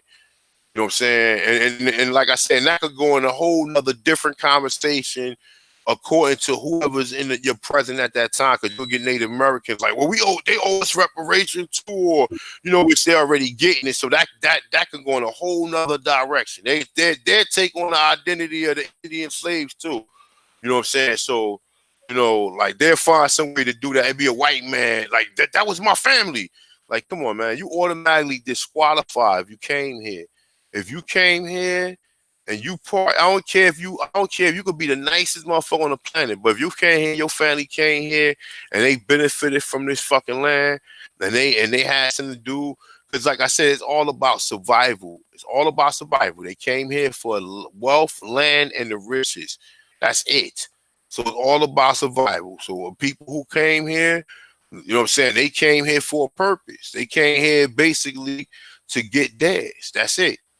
Everything else, and that's the truth of the matter. And like I said, I ain't got no problem with anyone. But like I said, this the reason why they don't want this fucking information getting out, or they don't want this shit in any type of real education sense. Because one, it's going to make them have some type of accountability for what's done once the original truth is out. You can't fabricate the truth, because now you got other people who have resources that can provide you a different narrative. You know what I'm saying? Just like the column said, it can change the way you think, to believe that if they found the Negro skull in Brazil, that it had to be Negroes there when the Portuguese got there.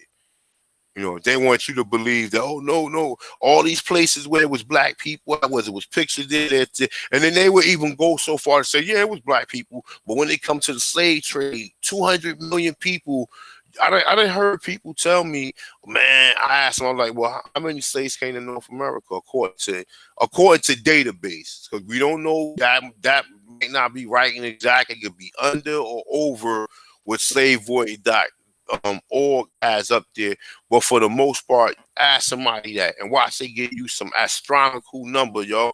The motherfucker like 50 million people came here, but only 4 million people survived. You know what I'm saying? This is what people tell you. You know, so Facts. Yeah, man. So, man, it's just so much interesting stuff, man. You know, when you do the research on this, man. So much rich heritage things that they're covering up, man, and that's a part of genocide, yo. Like, you know what I'm saying? These things need to be addressed at the UN and in all these different places. Like, at least the world need to know. You know what I mean? Because I really don't like put too much weight in none of that. But at the end of the day, you know, that's what you got these organizations like FANA and all these other you smart niggas. You know what I mean? You feel me? Some of us renegades don't care about that, but you know, like we support niggas that, you know, you need to take this information to them. And the Department of Interior knows, like they know you about your family, your particular family. You can call the Department of Interior and ask them who you are. And they say, yeah, well, thank you for calling, letting us know that you know who you are. It's called the Department of Interior. Don't listen to what nobody else is telling you. Call the government, let them know who you are. It's documented in your own family. That's it. There's nothing else to talk about. People be like all this extra shit. You got to go find some people back in Jesus time and shit. Nah, man. Nah, you ain't got to do all that. Niggas be extra. Like you need another motherfucker to tell you who you are. You know who you are. That's knowing who you are is a part of it. And you don't need to be in no tribe to be a part of the indigenous people of this land, man. You know, follow me. Straight up, we the people. Man, we all y'all the people. We the people of this land. The people. The land, nigga. We the land, nigga. How about that? The land. You standing on, that's us. Show respect. You gotta go back to Jesus days and shit and find and you gotta go back to Jesus days to find out something, because like I said, they were not even calling people Indians like that. You know what I'm saying? That term came along later on, man. They weren't calling people Indian. So I don't know how people be digging up information stating that it says Indian on it, because all that shit don't say Indian. That shit became later on. Like, you know what I'm saying? Like people were saying that they was like my grandmother didn't say she was an Indian. She said she was Cherokee. She said she was a particular tribe. She didn't say she was I'm an Indian. I'm an Indian. She didn't say. She said I'm Cherokee. And my grandfather said Cherokee and Creek. So he said I'm part of the tribe. Like he ain't never put emphasis on it that he's an Indian. Like, yo, I'm Indian. They ain't never put no emphasis on it. That's all words and shit that's been exaggerated to the point to where, you know what I'm saying, like right now to this day, where we like, even when we talk about Africa, we already destroyed the word Africa and showed people exactly what that is applied to and what's going on with that. But, you know, even the word America, people still think is made by Van Spucci, which is not. We already put an end to that along with other people or whatever. But for the most part, no one ever said that a lot of these terms that they use and that you are that. And that's simple. And that's as basic as you can put it, man. Mm-hmm. Exactly. Facts, bro. Super facts. Hey, so I got a question for y'all brothers, man. You know, do you guys think mounds predate, are mounds or pyramids older? Which one's older, mounds or pyramids?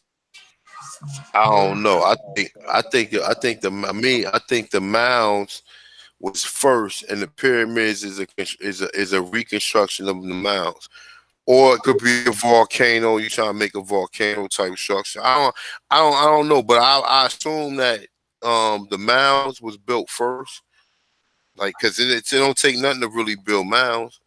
But piling dirt.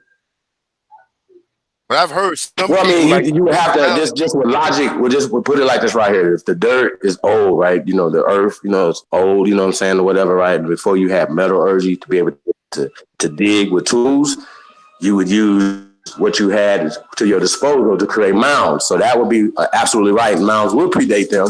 And in America, right, we started to the pyramid technology came after, and they built on top of on top of the mounds, check. And then another generation will come and build on top of those mounds. And all of those generations was Negroes. Right. You're right. Period. Right. Do y'all understand? Like, we have been doing this a long time, fam. A long, long time. They show you what, like, we're gonna be doing shows where we're gonna show you the quarries where they brought the stones to build on top of the mounds, to build the pyramids. So we got both kind on top of mounds and freestanding, right? And then cities be like, oh, these are more advanced in Africa, right? You're right. And the Luxor is more advanced also than those in Giza, right? But guess what? The Luxor was built in the 2000s or some dumb shit. Y'all follow me? Y'all understand what I'm saying? Y'all see the dumbness here? Like we're dealing with short bus shorties, and that's why we put y'all on the short bus, because I can't debate you. I can debate these guys on the panel right here about little information, and but we can't debate you guys.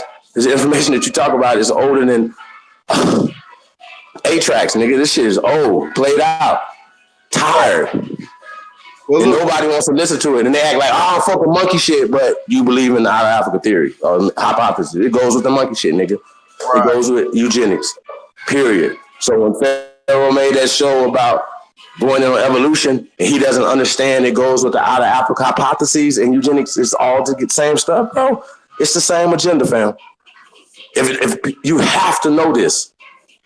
If you don't understand that these guys work for the opposition, if you don't understand that right now, man, you are not woke.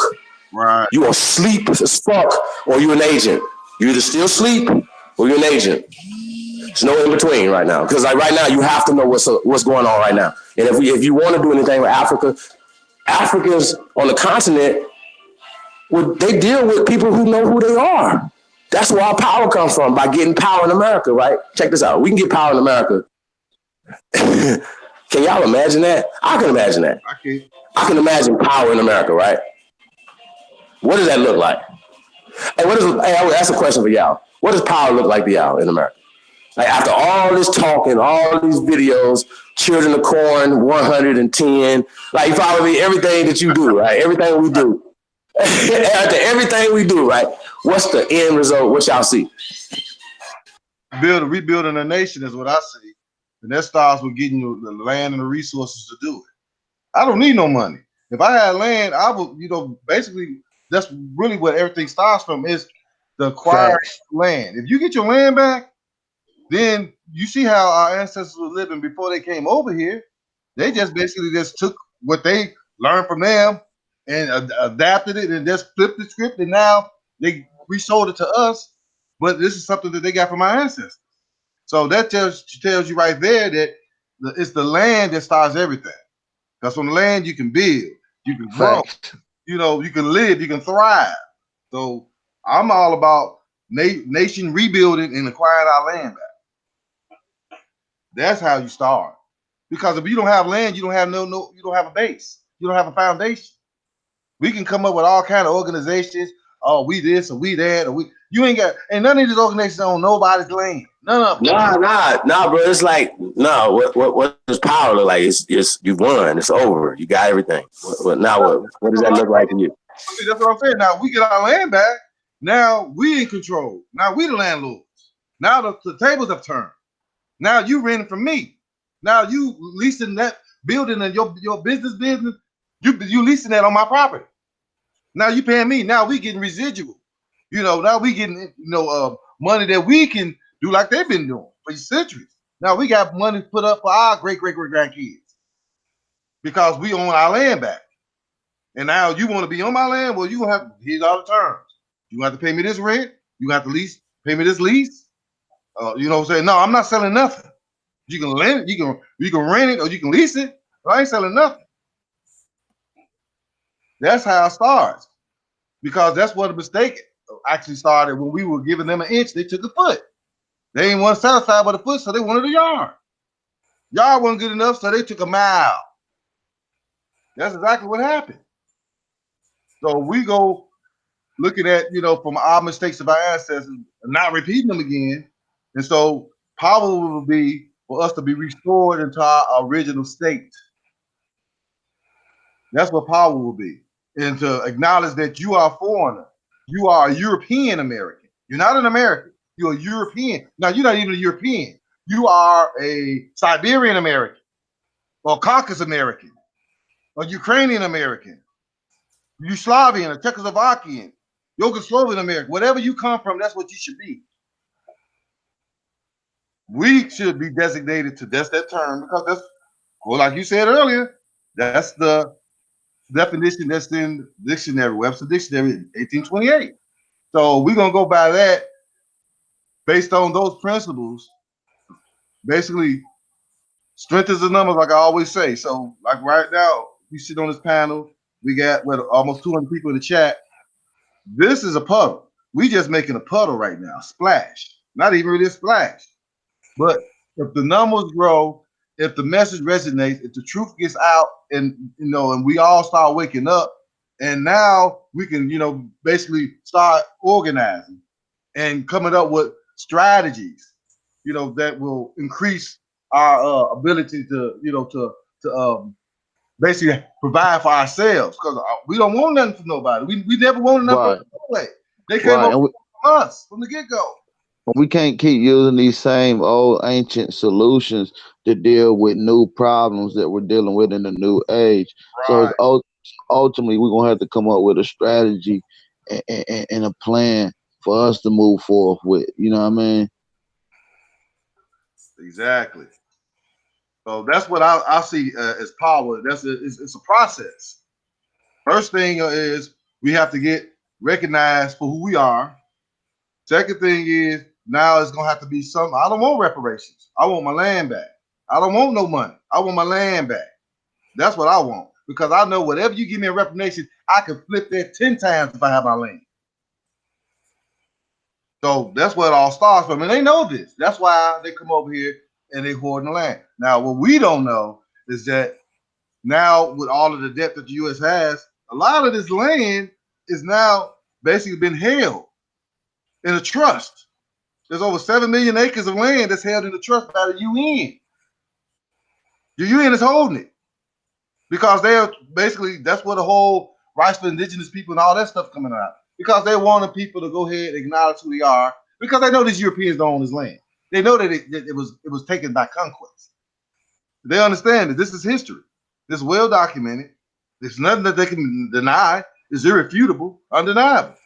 So these people that are, of course, like you said earlier, Chief, that dealing with them, it's kind of like a crapshoot. But what in doing so would be to put the word out to the world. Oh, they know who they are now. Oh, they got all these people over here. These Negroes over there in America say they the Indians. They know who they are. They woke up because there's so many people across the world that's looking at us like, what the hell? Y'all stupid idiots. Y'all the people of the land. Wake up. You ain't from Africa. I got 3 African friends born and raised in Africa. Came over here, and one is came over here and starting a business. A couple other of my colleagues, they over here went to school. And so I'm having a discussion with them one day, and I'm asking all this. I just throw out the question: where y'all think I came from in Africa? What country would I be? Who I look like I come from? And they all just bust out laughing. Said, "You not African.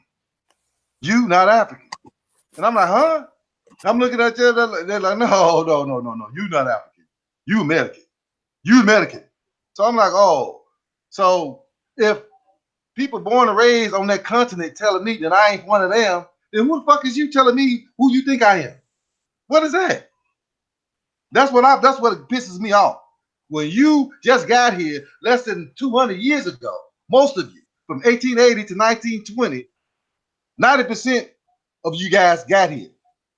90% of your ancestors. So which makes you now when they used to say, oh, I'm a first, second, third, fourth generation native. You see what I'm saying? That's where all that stuff come from. If everybody's seen Kings of New York, you know what I'm talking about. But they were talking about they had just had sway of the land because their ancestors came and they were the natives. Native, you know, say it was something that was thrown around then by white folks. I'm a first, second, third generation native. Well, they know that they're not from here. UN knows it. The world knows it. We're the only ones that, you know, well, majority of us that still sleep and slumber. Facts. We Hey, don't you know want what's crazy, right? Yo, you know what's crazy, man? Just made me think about something, right? I haven't seen the movie Aquaman yet, but the dude that's actually mixed is the star of Aquaman, right? Well, he plays in this show called Frontier, right? Okay, in Frontier, he's obviously playing a so-called Native American in this time period during the Revolutionary War. Now, remember, I asked y'all about Native Americans in the Revolutionary War. I asked y'all about Native American Revolutionary War. Well, he's not a Native American in Revolutionary War time. He's on colonial time, right? It's before the Revolutionary War. He's a half-breed. Check. Okay. Y'all see where it's going? So, mother raped by British soldiers, whatever, you know, created him. So his mother's Aborigine, black, and he's mixed, right? He's a half-breed, right? So in the Aquaman thing, right, I seen just a little clip, right? And they called him a half-breed, and I was like, oh, this is interesting. And at the end, his mother, who is, what's her name? Michelle Pfeiffer or the other, whoever, right? It's his mother, right? She runs up to on the pier to run up to his dad, who's a Native American, y'all. This shit can't write itself, man. Like, they put it in your face. So I said, wait a minute, he's a half-breed, come from another half-breed, right? Like, think about that, y'all. This don't make sense, y'all, and how they do it, how they put it in your face, but then they don't, like, it's laughable. The people that are against this, you're an agent. First and foremost, let's be clear, right? You don't have any information, you don't have any evidence, you have anything, and you pushing their agenda, right? It's nothing. It's clear who you are, right? And you're supposed to be scholars. So then, what we present, it's never been debunked ever. They don't even make fucking videos about the information. They only make dumb shit. They don't even make videos about the information that Medicine Man, Autonomous One, Aboriginal Power, myself, or Dane Calloway, anybody else puts out. Put information out, man. Thank you. Put information out. It's too much fucking information now at this point. Like, we shouldn't even have. There's no more information that you need to put out. Like, what more we need to put out? You see, check this out, T. On that term native, this is why they get, like you just said, they just throw stuff out. We don't catch it because we've been so indoctrinated. That term native means denizen. Denizen means an English subject. So that's what a native is. A native is an English subject. That's in Black's law. So when you understand what a native is, I had an argument with a Native American. I was telling you, I'm like, why would you call yourself native? Native is a denizen. They didn't know what a denizen was. I said that's an English subject. Look at Black law. Black law dictionary, it perfectly defines it. I'm like, you can look it up yourself. So he went and looked it up. He's like, wow, I never knew that. But these are the things that they put out in our face, and we don't catch it. You know, majority of us don't catch it because we're so indoctrinated. We're so programmed to believe what we've been taught and told, and don't go that extra to research for ourselves. That's what my journey started. The day I came home from school, my grandmother, you know, basically, what I told the story before. My cousin was being teased. She's a chocolate. My cousin very chocolate, beautiful chocolate complexion. And like Lapita, she's the same complexion as Lapita, but my cousin got long hair. But she's the same complexion as Lapita. But we come home from school, and they used to tease her, call her top Aryan African and stuff. We come in the house, and my grandma was asking, "Why are you stretching your face, girl?" And she didn't want to say anything, and I was telling her, like, well, they were teasing her, calling her names, and they called me an African. My grandmama lost it. She said, "You loose here. The devil is a lie. My mama full-blooded Cherokee." So that started my journey right there, ladies and gentlemen. When my grandmama told me that, I started looking into it. And I started researching. And that basically started this whole journey. And I wanted to know, well, okay, we just didn't suddenly appear. We have to be here from antiquity. We have to be here always then. We're African. So that's when I started researching the antiquities of the Americas and found out that there are civilizations in the Americas that predates your Africa. Anything that you can bring up in Africa predates it. Show me a civilization in Africa 10,000 years ago. Like you said earlier, A1, show me one. I can show you several in Americas. So this is where we got to draw the line at. If you ain't got no proof, if you ain't got no documentation, no records, no archaeological finds, nothing of a civilization over there that was great in West Africa, at what period of time? We're not talking about the Benin Empire. That's recent. All that stuff is recent in the last few hundred years. I'm talking about antiquity that predates pale skinned faces, that predates the white folks. That's what I'm talking about. I'm talking about something that's past 6,000 years old because they didn't exist then, according to their scientists. This is what I'm talking about. So if you can't show me nothing that past that, then what's your argument? Because you're really just regurgitating their narrative because they have to write this up in history. This is why what you were saying earlier about the Egyptians not being Africans, that's why. Because they know that the Hyksos came over and ruled Africa for a span of time, and the Hyksos were basically their cousins from those Gog Magog Alamani tribes. So when you understand the histories of it, now they want to associate and attach themselves to that. This is why they call it the Middle East now instead of Asia Minor. Facts. So once we start digging into the history, you see that there are civilizations in Americas that are older. Look, they still finding pyramids hidden in the deep forest in the Amazon. They still finding pyramids. There's so many pyramids, they don't even know how many that we have. Now, they will have you to believe if you look up pyramids, the most pyramids is in Sudan in Africa. No, they're not. No, they're not. They're here in Americas. Because you got to count these mounds and all these pyramids.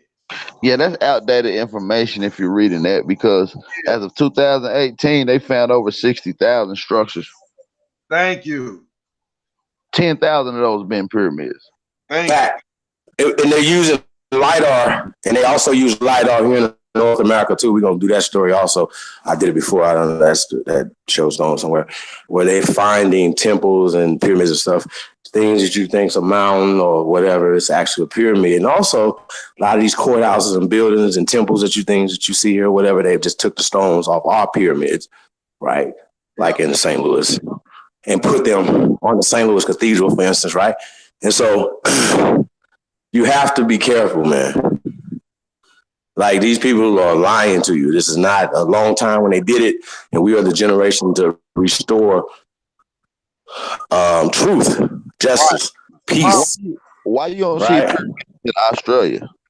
You said what there? Why you don't see they got them though. Pyramids in Australia?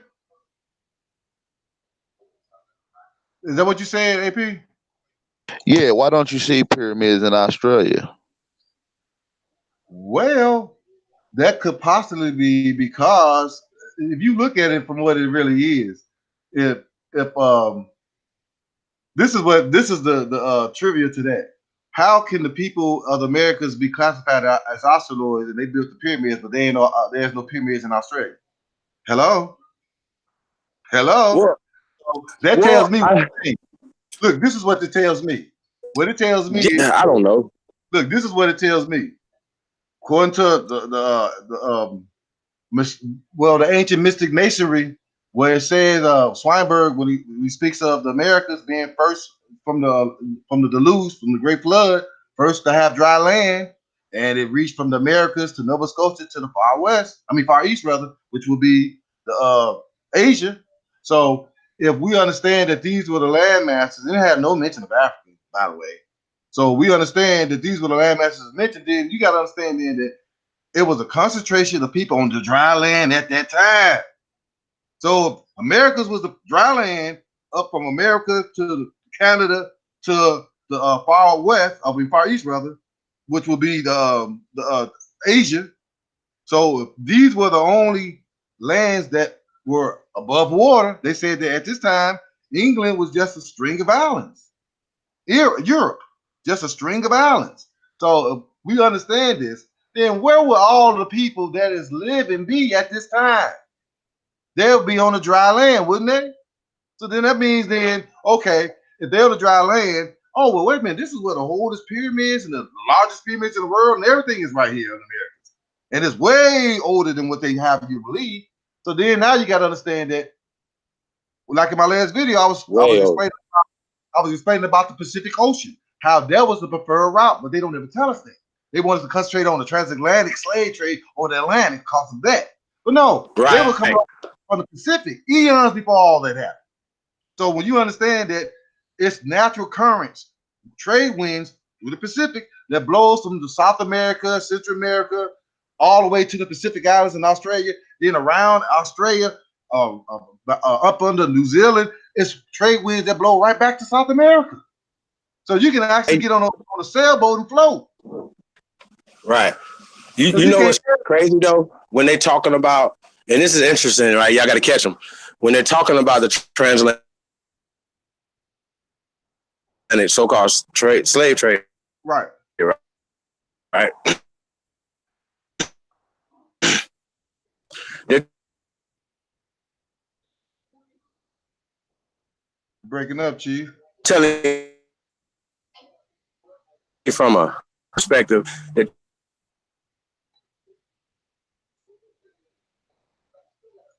Africa was well, y'all. Like, I'm sorry.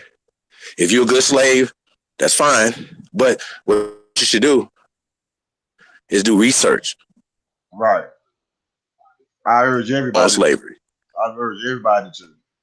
Before you call yourself a slave. Pray. I urge everybody. It's just that simple, bro. Like they're playing with words. Yeah, there's a lot of wordplay. Somebody, you a slave. I don't know. Oh, you black. I even ask people of color this, right? Right. Fix your mic, Chief. It keep going out, bro. Mic check. I can't. Okay, well, mic check. Black people, slave. No, they were in desert service. Mic check. They want us to produce a law that made all of us slaves. You guys are great researchers. Have you guys found that law that made all of us slaves, brothers? No. Can Garfield, can Sinetta, can anybody make all of us slaves with any paperwork? I got to find a law that made all of us slaves. I'll wait. I haven't come across it. So if this exists, I mean, I ain't seen it. But I see somebody in the chat have mentioned something about who was that? That's my sister. She had mentioned what was it? Rochelle Watson. What's up, sister?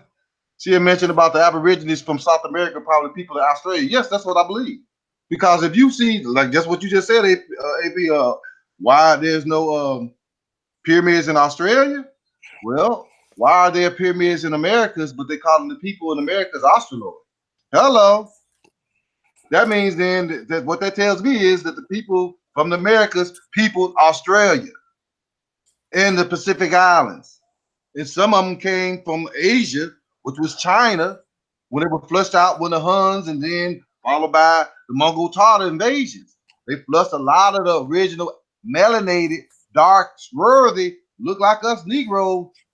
They flushed them out of Asia into South Asia, into the Pacific Islands. Now you understand why when you look at Melanesia, Solomon Islands, Bantu, Australia, all of these, islands over there, Fiji, New Zealand. When you look at the people of those lands, they look just like we look.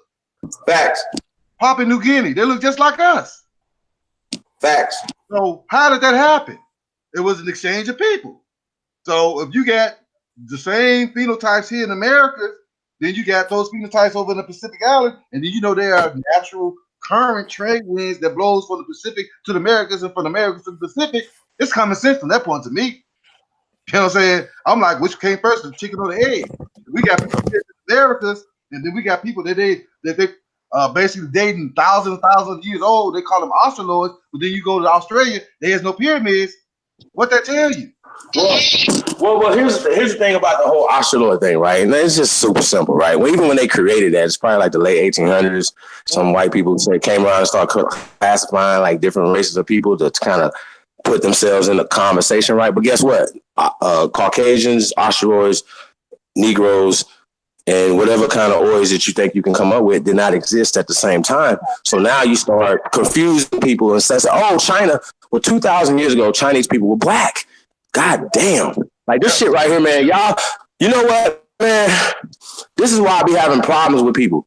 Because they believe the movies. You believe stories. The Greeks were black. Like Achilles and it was not Brad Pitt. Like, okay. God damn, this is Africa. This is not Spain. It's 9 fucking miles from Africa. Did you think that they just came there at 7-Eleven? Like, really? Like, come on, man. Like, this shit is too slow for me. And for people to say the shit that they say, they don't go with the archaeology. They don't go with the craniology. They don't go with no ologies. They just go with dumb shit. You go with the fucking Melvin Hershevich. You don't go with facts. You go with Colander. You go with the African, which turned into roots. That's it. Right. You have the nerve. You got nerve. This nigga said the fucking slave narratives, bro. I almost threw the fuck up, fam. That's slave. Listen, bro, slave narrative is fiction, nigga. Fuck. I'm done, man. I'm never debating them you niggas again. Look, let me empower my people by telling them this. 90% of the people, well, I'll go far as saying 95%, because let's get back earlier when we were talking about, when you asked Chief about how did they do their well, of course, you got to remember, these small pockets of small groups, these Quakers, these Dutch, these Pilgrims, all these people came over here with guns, disease, and dogs. So those are basically the recipes of their conquest. When they came over here to take the land. They came prepared to take the land. So if you got, say, maybe 20 or so of these people with guns and dogs, and then you got a whole tribe of 200, and they just popping you out, boom, boom, boom. Who gonna win that battle? The arrows, the spears, or the guns and the dogs? So that's what we gotta understand. It's accounts that when they came out and they started blasting on them, a lot of them submitted. A lot of them didn't want to die. They thought they were looking at other people getting their head blown off. They like, oh, what is this? This is monsters and all this. So they submitted. So we got to understand how that played a major part in everything. And then, like a woman was saying earlier, they started giving guns to some of the tribes to battle other tribes. Okay, so now we done took over your tribe. We got your area now. We got your land. We want to go ahead and use you now. So we're going to go ahead and give you guns. We want y'all to be our bounty hunters. We need some more slaves. So go down here and get those tribes that y'all been beefing with. Here, y'all got the ammunition. Go get them now. That's what was going on. So they started having some of our ancestors working against us for their cause. It was a greed factor because it's all about what I can get out of it. So if they went ahead and they basically conquered, some of these tribes, like a lot of them in the 13 colonial state regions. A lot of that was where a lot of this took place. So now you got these I don't even call them European. I'm like Lex Will. They ain't even European because they don't usurp that. You got these Mongols, Tartars, Scythians, barbarians, Zanthroid people coming over here. And their sole intention, because they remember, y'all, this is what y'all got to understand. The Black Plague was going on. They trying to get away from all that. They got people floating around in their rivers. They drinking out the same water people died in. They done pissed and shit in the water. They drinking this. So they came over here for a better life. Get away from all that. They came over here and seen all this green, all these trees, all all the resources of America had, and they didn't want to live. Facts. Super fast. So they scared to keep it. That's what basically when they were talking about the American Revolution against the British, that's what that was about. They did not, because see, you got to understand, what was not told is when the 13 colonies was established, when King James first came over here, he came over here in 1603. King James himself came to America in 1603. And then 4 years later, they named it settlement Jamestown. Prior to that, in 1603, he came over.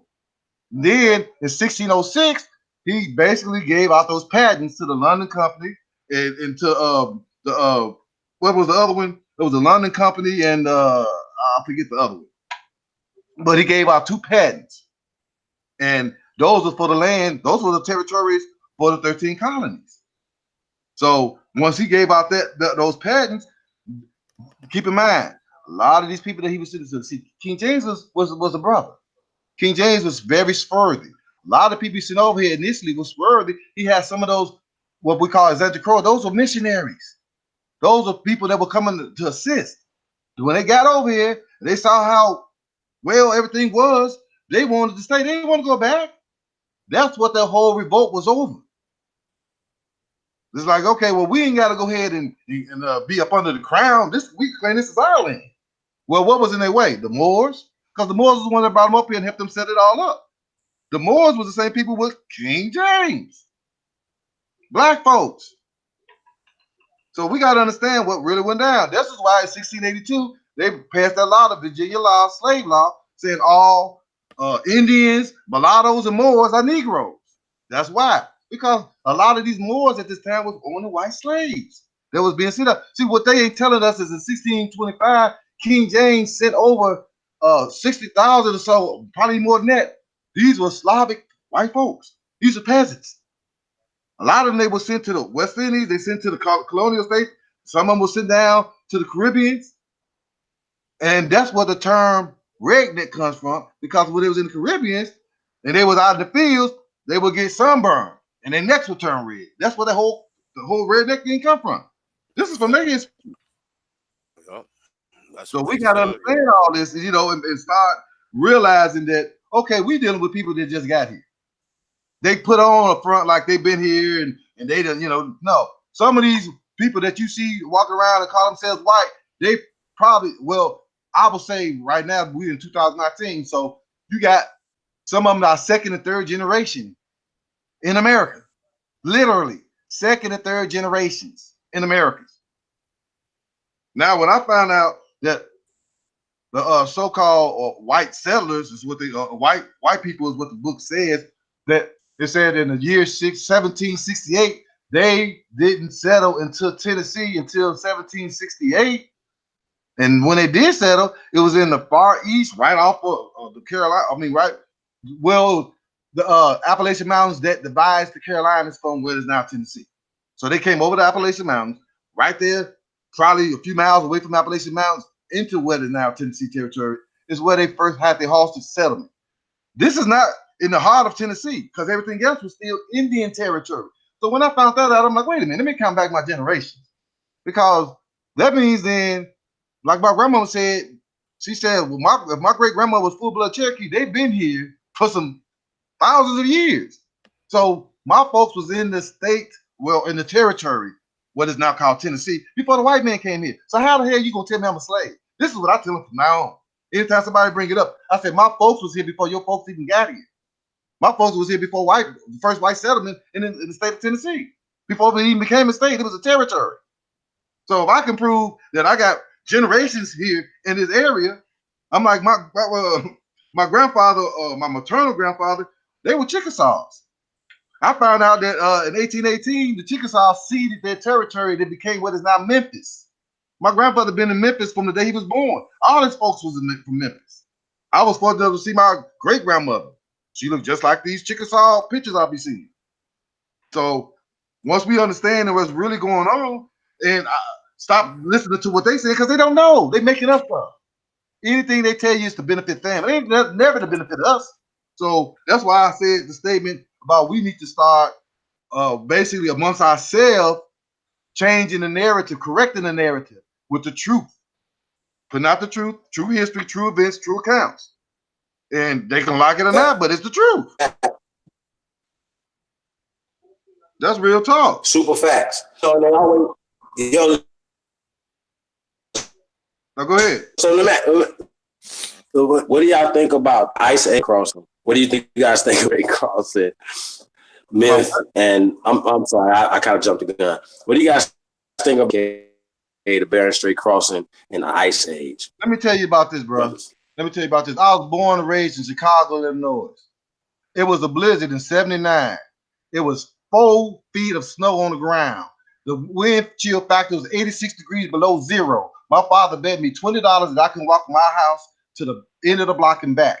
I put on everybody's clothes, 4 or 5 coats, 3 or 4 pairs of pants, 4 or 5 shirts and sweaters. I greased my face up with Vaseline, put on all kind of scarves, hats, everything, 2 pairs of gloves, 3 or 4 pairs of socks in my Moon Man boots. And I walked down into the end of the block and back, and 86 degrees below zero wind chill factor in Chicago, Illinois, in 1979, in 4 feet of snow in the blizzard. Google it. The blizzard of '79, one of the worst blizzards ever. And so you mean to tell me that these people walk hundreds of thousands of miles in that? Impossible. Impossible. I've lived in those climates. Anybody that lived up north, anybody lived in Chicago, know what I'm talking about. So if we don't even want to come outside in the wintertime, how the hell you gonna tell me some people was walking from Siberia through a frozen Bering Strait into a frozen Alaska, and down into a frozen Canada, into a frozen North America? Because this is what they say it was by then. No, the Bering Strait is a myth. I uncovered that with the guy who created it. This was something that was that's conjured up in the 1800s. He came with he proposed the theory of a Bering Strait. That's where it all started from. A proposal of a theory. So when we speak of Bering Strait, we need to put theory behind it, because that's all it was. It never was a confirmation. It was a theory that he said, hey, well, suppose they came this way. So it's a theory. No, they really came in the 13th century. That's what the historical researcher says. So no, if put it this way, if that could be, if that was the case, then how come nowadays we ain't got no frozen, conditions in those areas? How come ain't no migrations now? How come we don't see a lot of them coming through the Bering Strait coming down now? This should be just like people coming from Mexico. Oh, they're trying to come into America through the Bering Strait. How come we don't hear that? Because it was a theory. That's why. It's a fallacy. They didn't happen. No, they came over here in boats. They came in boats 10 times bigger than what Christopher Columbus came in.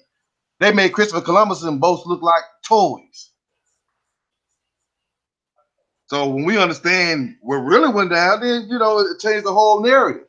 It basically changes your perspective. So no, the Bering Strait is a lie. Even look, and this is a trip, because if you Google up Bering Strait, even the Native American society, they debunking it. They say it's a lie. Native Americans. Big facts. So that's why I always say we gotta keep things in perspective.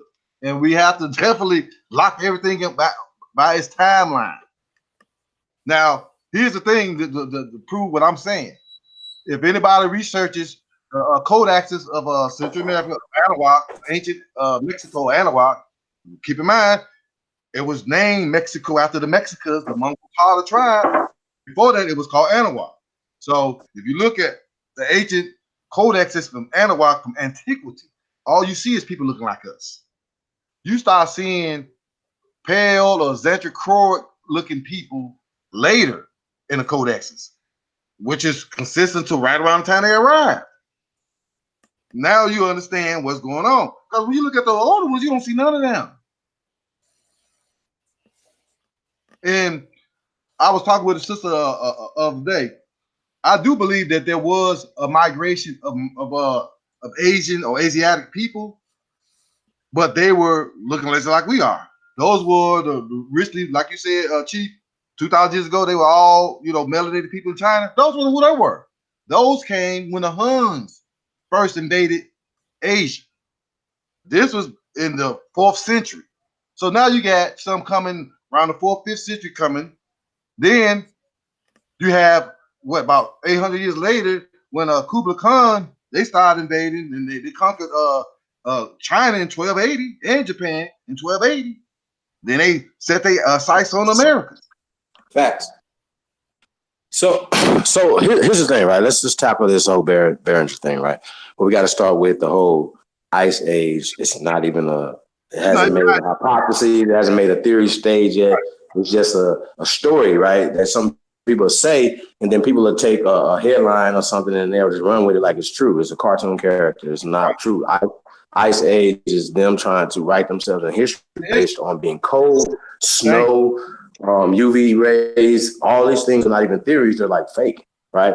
So that's the first thing, right? Second thing is, right, during the time period of this so-called time period of the ice age, boats had already been on the planet for tens of thousands of years, if not hundreds of thousands of years prior to this, right? So we've already been charting and mapping new dates, times, migration, like when to move, like, you know what I'm saying? If it's gonna be cold. So I don't, you follow me? So, and the kicker, just to kill everything, right? The people of that time period in this so-called Siberia area are Negroes, according to the anthropology, according to the archaeology. The people there are Negroes, right? So, hey, how about this? All the people on the planet at this time, 10,000 BC, are Negroes. Yes, thank you. Checkmate, bro. Like, goddamn. Thank you. Goddamn. Y'all watch a fucking movie, it said 10,000 BC, and then you will see a mixed guy there, and you'll be like, oh, yeah, that makes sense. No. Really? That makes sense to you? No. You should be protesting at the theater because if they're putting out imagery or whatever that's not accurate. Right. That's not accurate right there. Brad Pitt's not accurate. I'm sorry. No, especially when it's a historical theme movie. No, it's not accurate. That's not accurate. Yeah, that's a fake depiction. Hollywood can do what they want to do. That's another thing that we don't really understand. Right. Why are they doing this? They reinforce it with their school books. Yep. You see how it works? Like they reinforce it with the school books, and then you got grown ass men that come out here and just say all this dumb shit out their mouth. You be like, really? But scientists say dumb shit out their mouth all the time. Oh, well, yeah, we know this is a Negro, but guess what? The DNA. I'm like, how could be Native American? They'll say some shit like, could be Native American.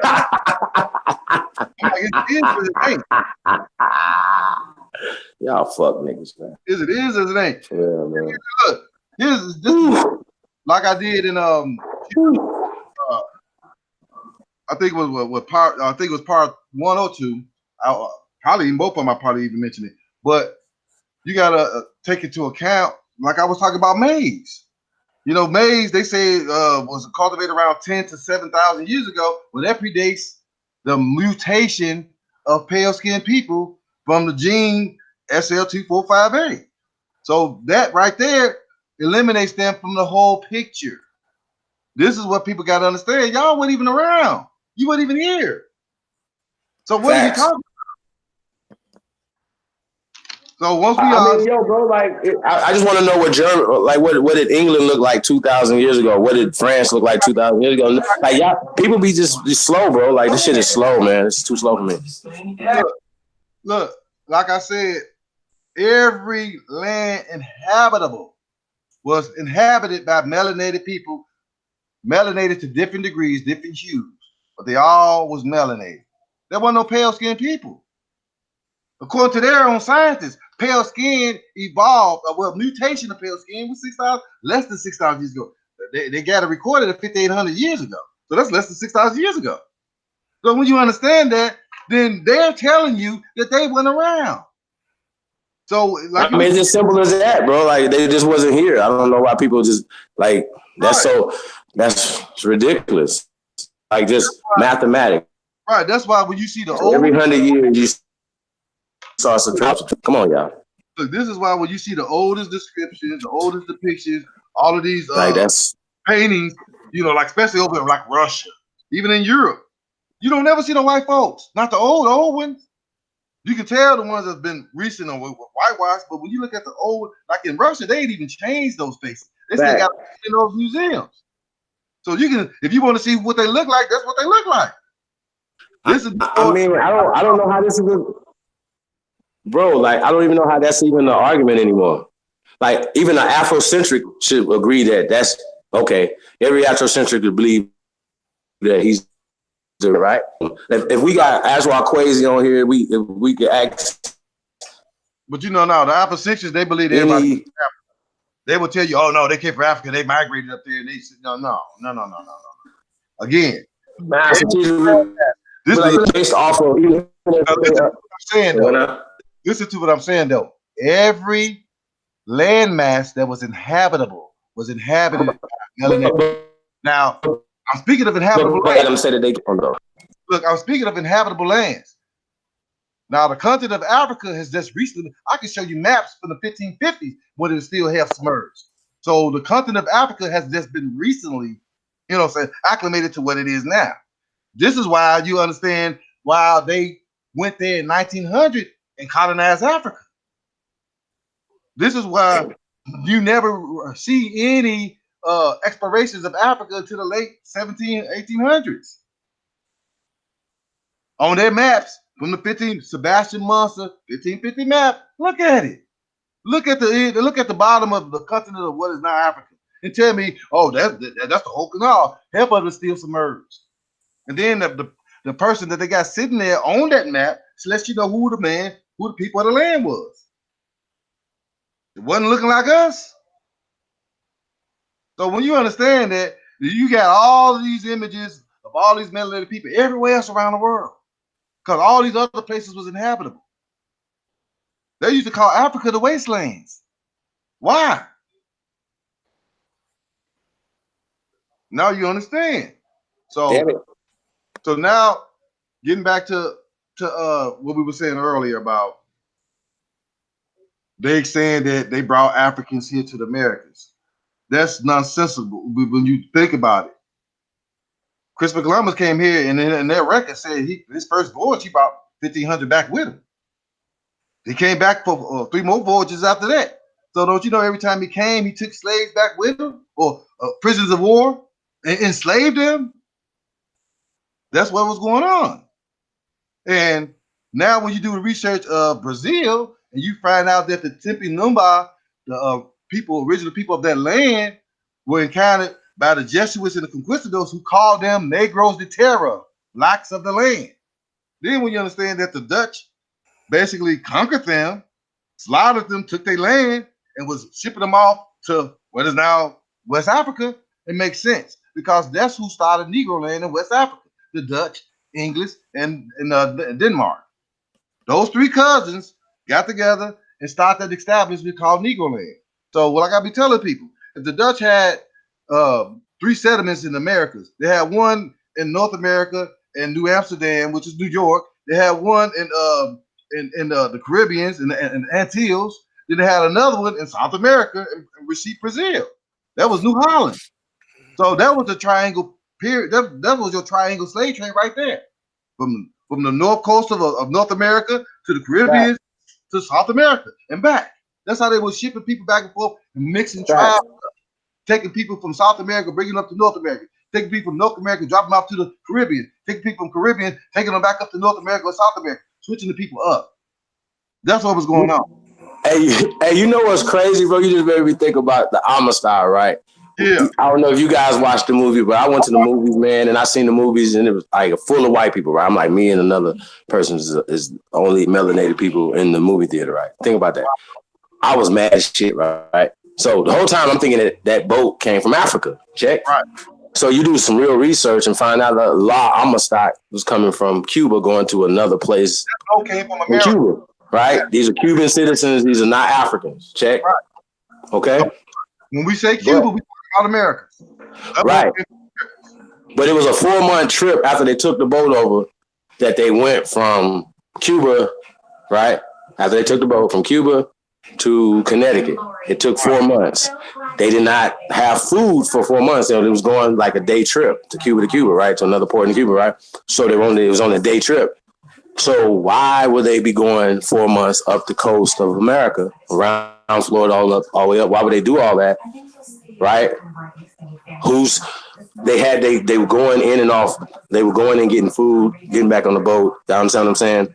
Before they finally got stopped in Connecticut, so to speak, right?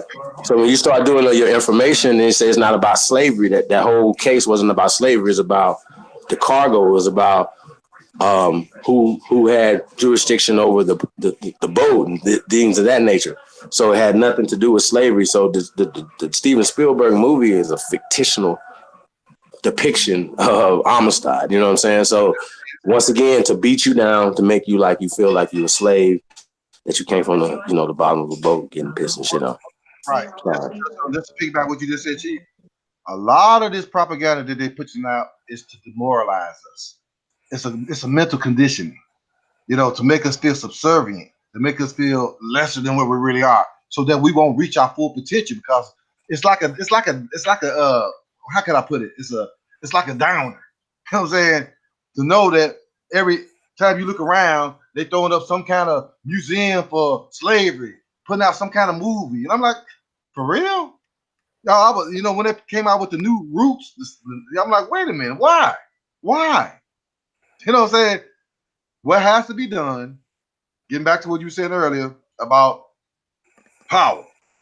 Power comes basically when power, when you have power, you can control the narrative. When you have power, you can basically correct what's been put out, all the misinformation. So Right. What you think? Power, we will be able to go ahead and rewrite this history that's been given to us that is all lies. Facts. So what you think about that, A1? They went back. No, I don't think you back. Yeah, I'm right here. Yeah, what's up? You? Yeah. Y'all can hear me? Yeah. Yes, sir. Yeah, I'm about to end this though, man. I'm sleepy as hell, man. I let y'all run, man. But yeah, but no, I'm just saying, a lot of information, man. We could definitely say this for another time, man. We didn't win in. Shit, it's damn near 1:30, man. We didn't give the people. We didn't give y'all an extra, man. We didn't give y'all like a sequel to the first story and shit that was going on. You know what I'm saying? See, we didn't give you enough information to go study or whatever. But yeah, man, definitely had some gratitude. You know what I'm saying? To have anytime a brother or medicine man come through. You know what I'm saying? He ain't no stranger to the platform coming through. Thank you for coming through, man. Oh, it's all love. You know what? Shit, man. We can go all night, man. You know what I'm saying? You already know we do. Yeah, no doubt, indeed, man. You know what I'm saying? Definitely thank you for coming through, man. Anytime you welcome anytime, man. You know what I'm saying? All you gotta do is hit me and we can go in, man. You know what I'm saying? Yeah. We have to do some more build. And look, and I just throw this out there because I said something to AP about it earlier. Like some of the videos that I've been putting out, what I was wanting to do is get us, we are here on the panel, let's go ahead and dissect some of this stuff. Because a lot, it's like I put so much in the videos, I don't get to touch on everything. I might just say a little something, but then I'm going to another point that I'm trying to make, or I might just show something that kind of correlates with some things. But it's like it's so much information that I don't think everybody gets it. So that might be something that I was telling AP, we might want to go ahead and maybe start doing some breakdowns on some of the videos. Yeah, I'm with that. That's what's up. That's what's supposed to do. That's our deal right there. Yeah. Put some commentary to them. Exactly. You know what I'm saying? Exactly. That was up. Yeah, man. Yeah, I like that. That sounds good. That's what's up, dude. No doubt, man. Shout out to everybody in the chat room. Shout out to anybody and everybody. I only went on the I only went on the live stream on the YouTube screen like 2 times. Whatever. But shout out to anybody. If you did leave me super chats, thank you. Shout out to everybody that came through. You know what I'm saying? Sunday night. Chief Holiday, AP, Medicine Man. Yes, sir. And we'll be back, man, another time, man. We can get up out of here, man. Peace to everybody. Peace.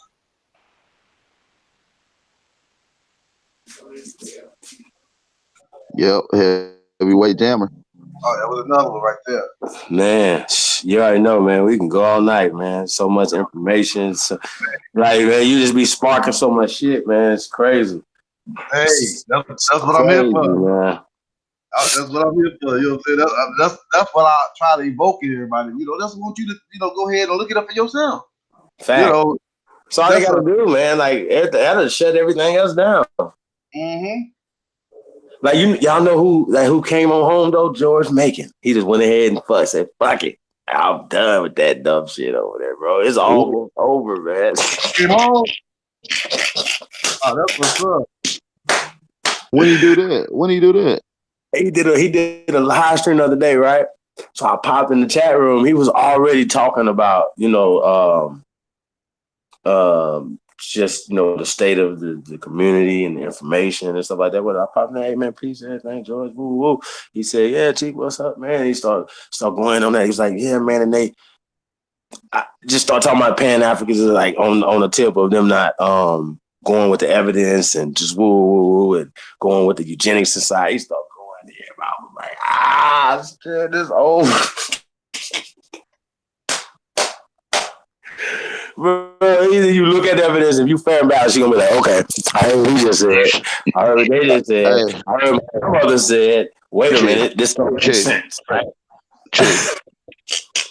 Yeah. Yeah, we still alive, just to let you know. Shut the fuck up, man. Shut the fuck up. Shut the But fuck up. A1 just left. This is the outtake stuff. A1 just left. What we be saying after we go off air.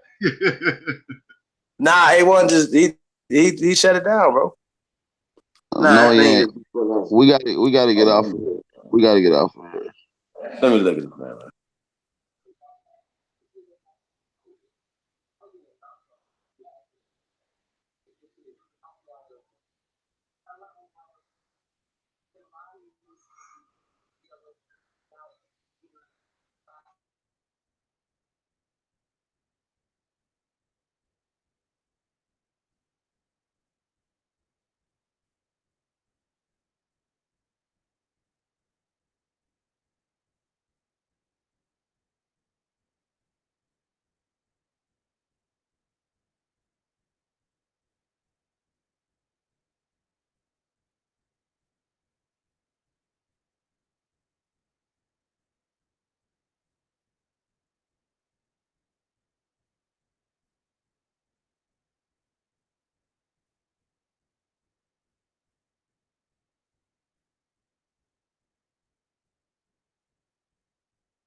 Yeah, I guess we are still on, huh?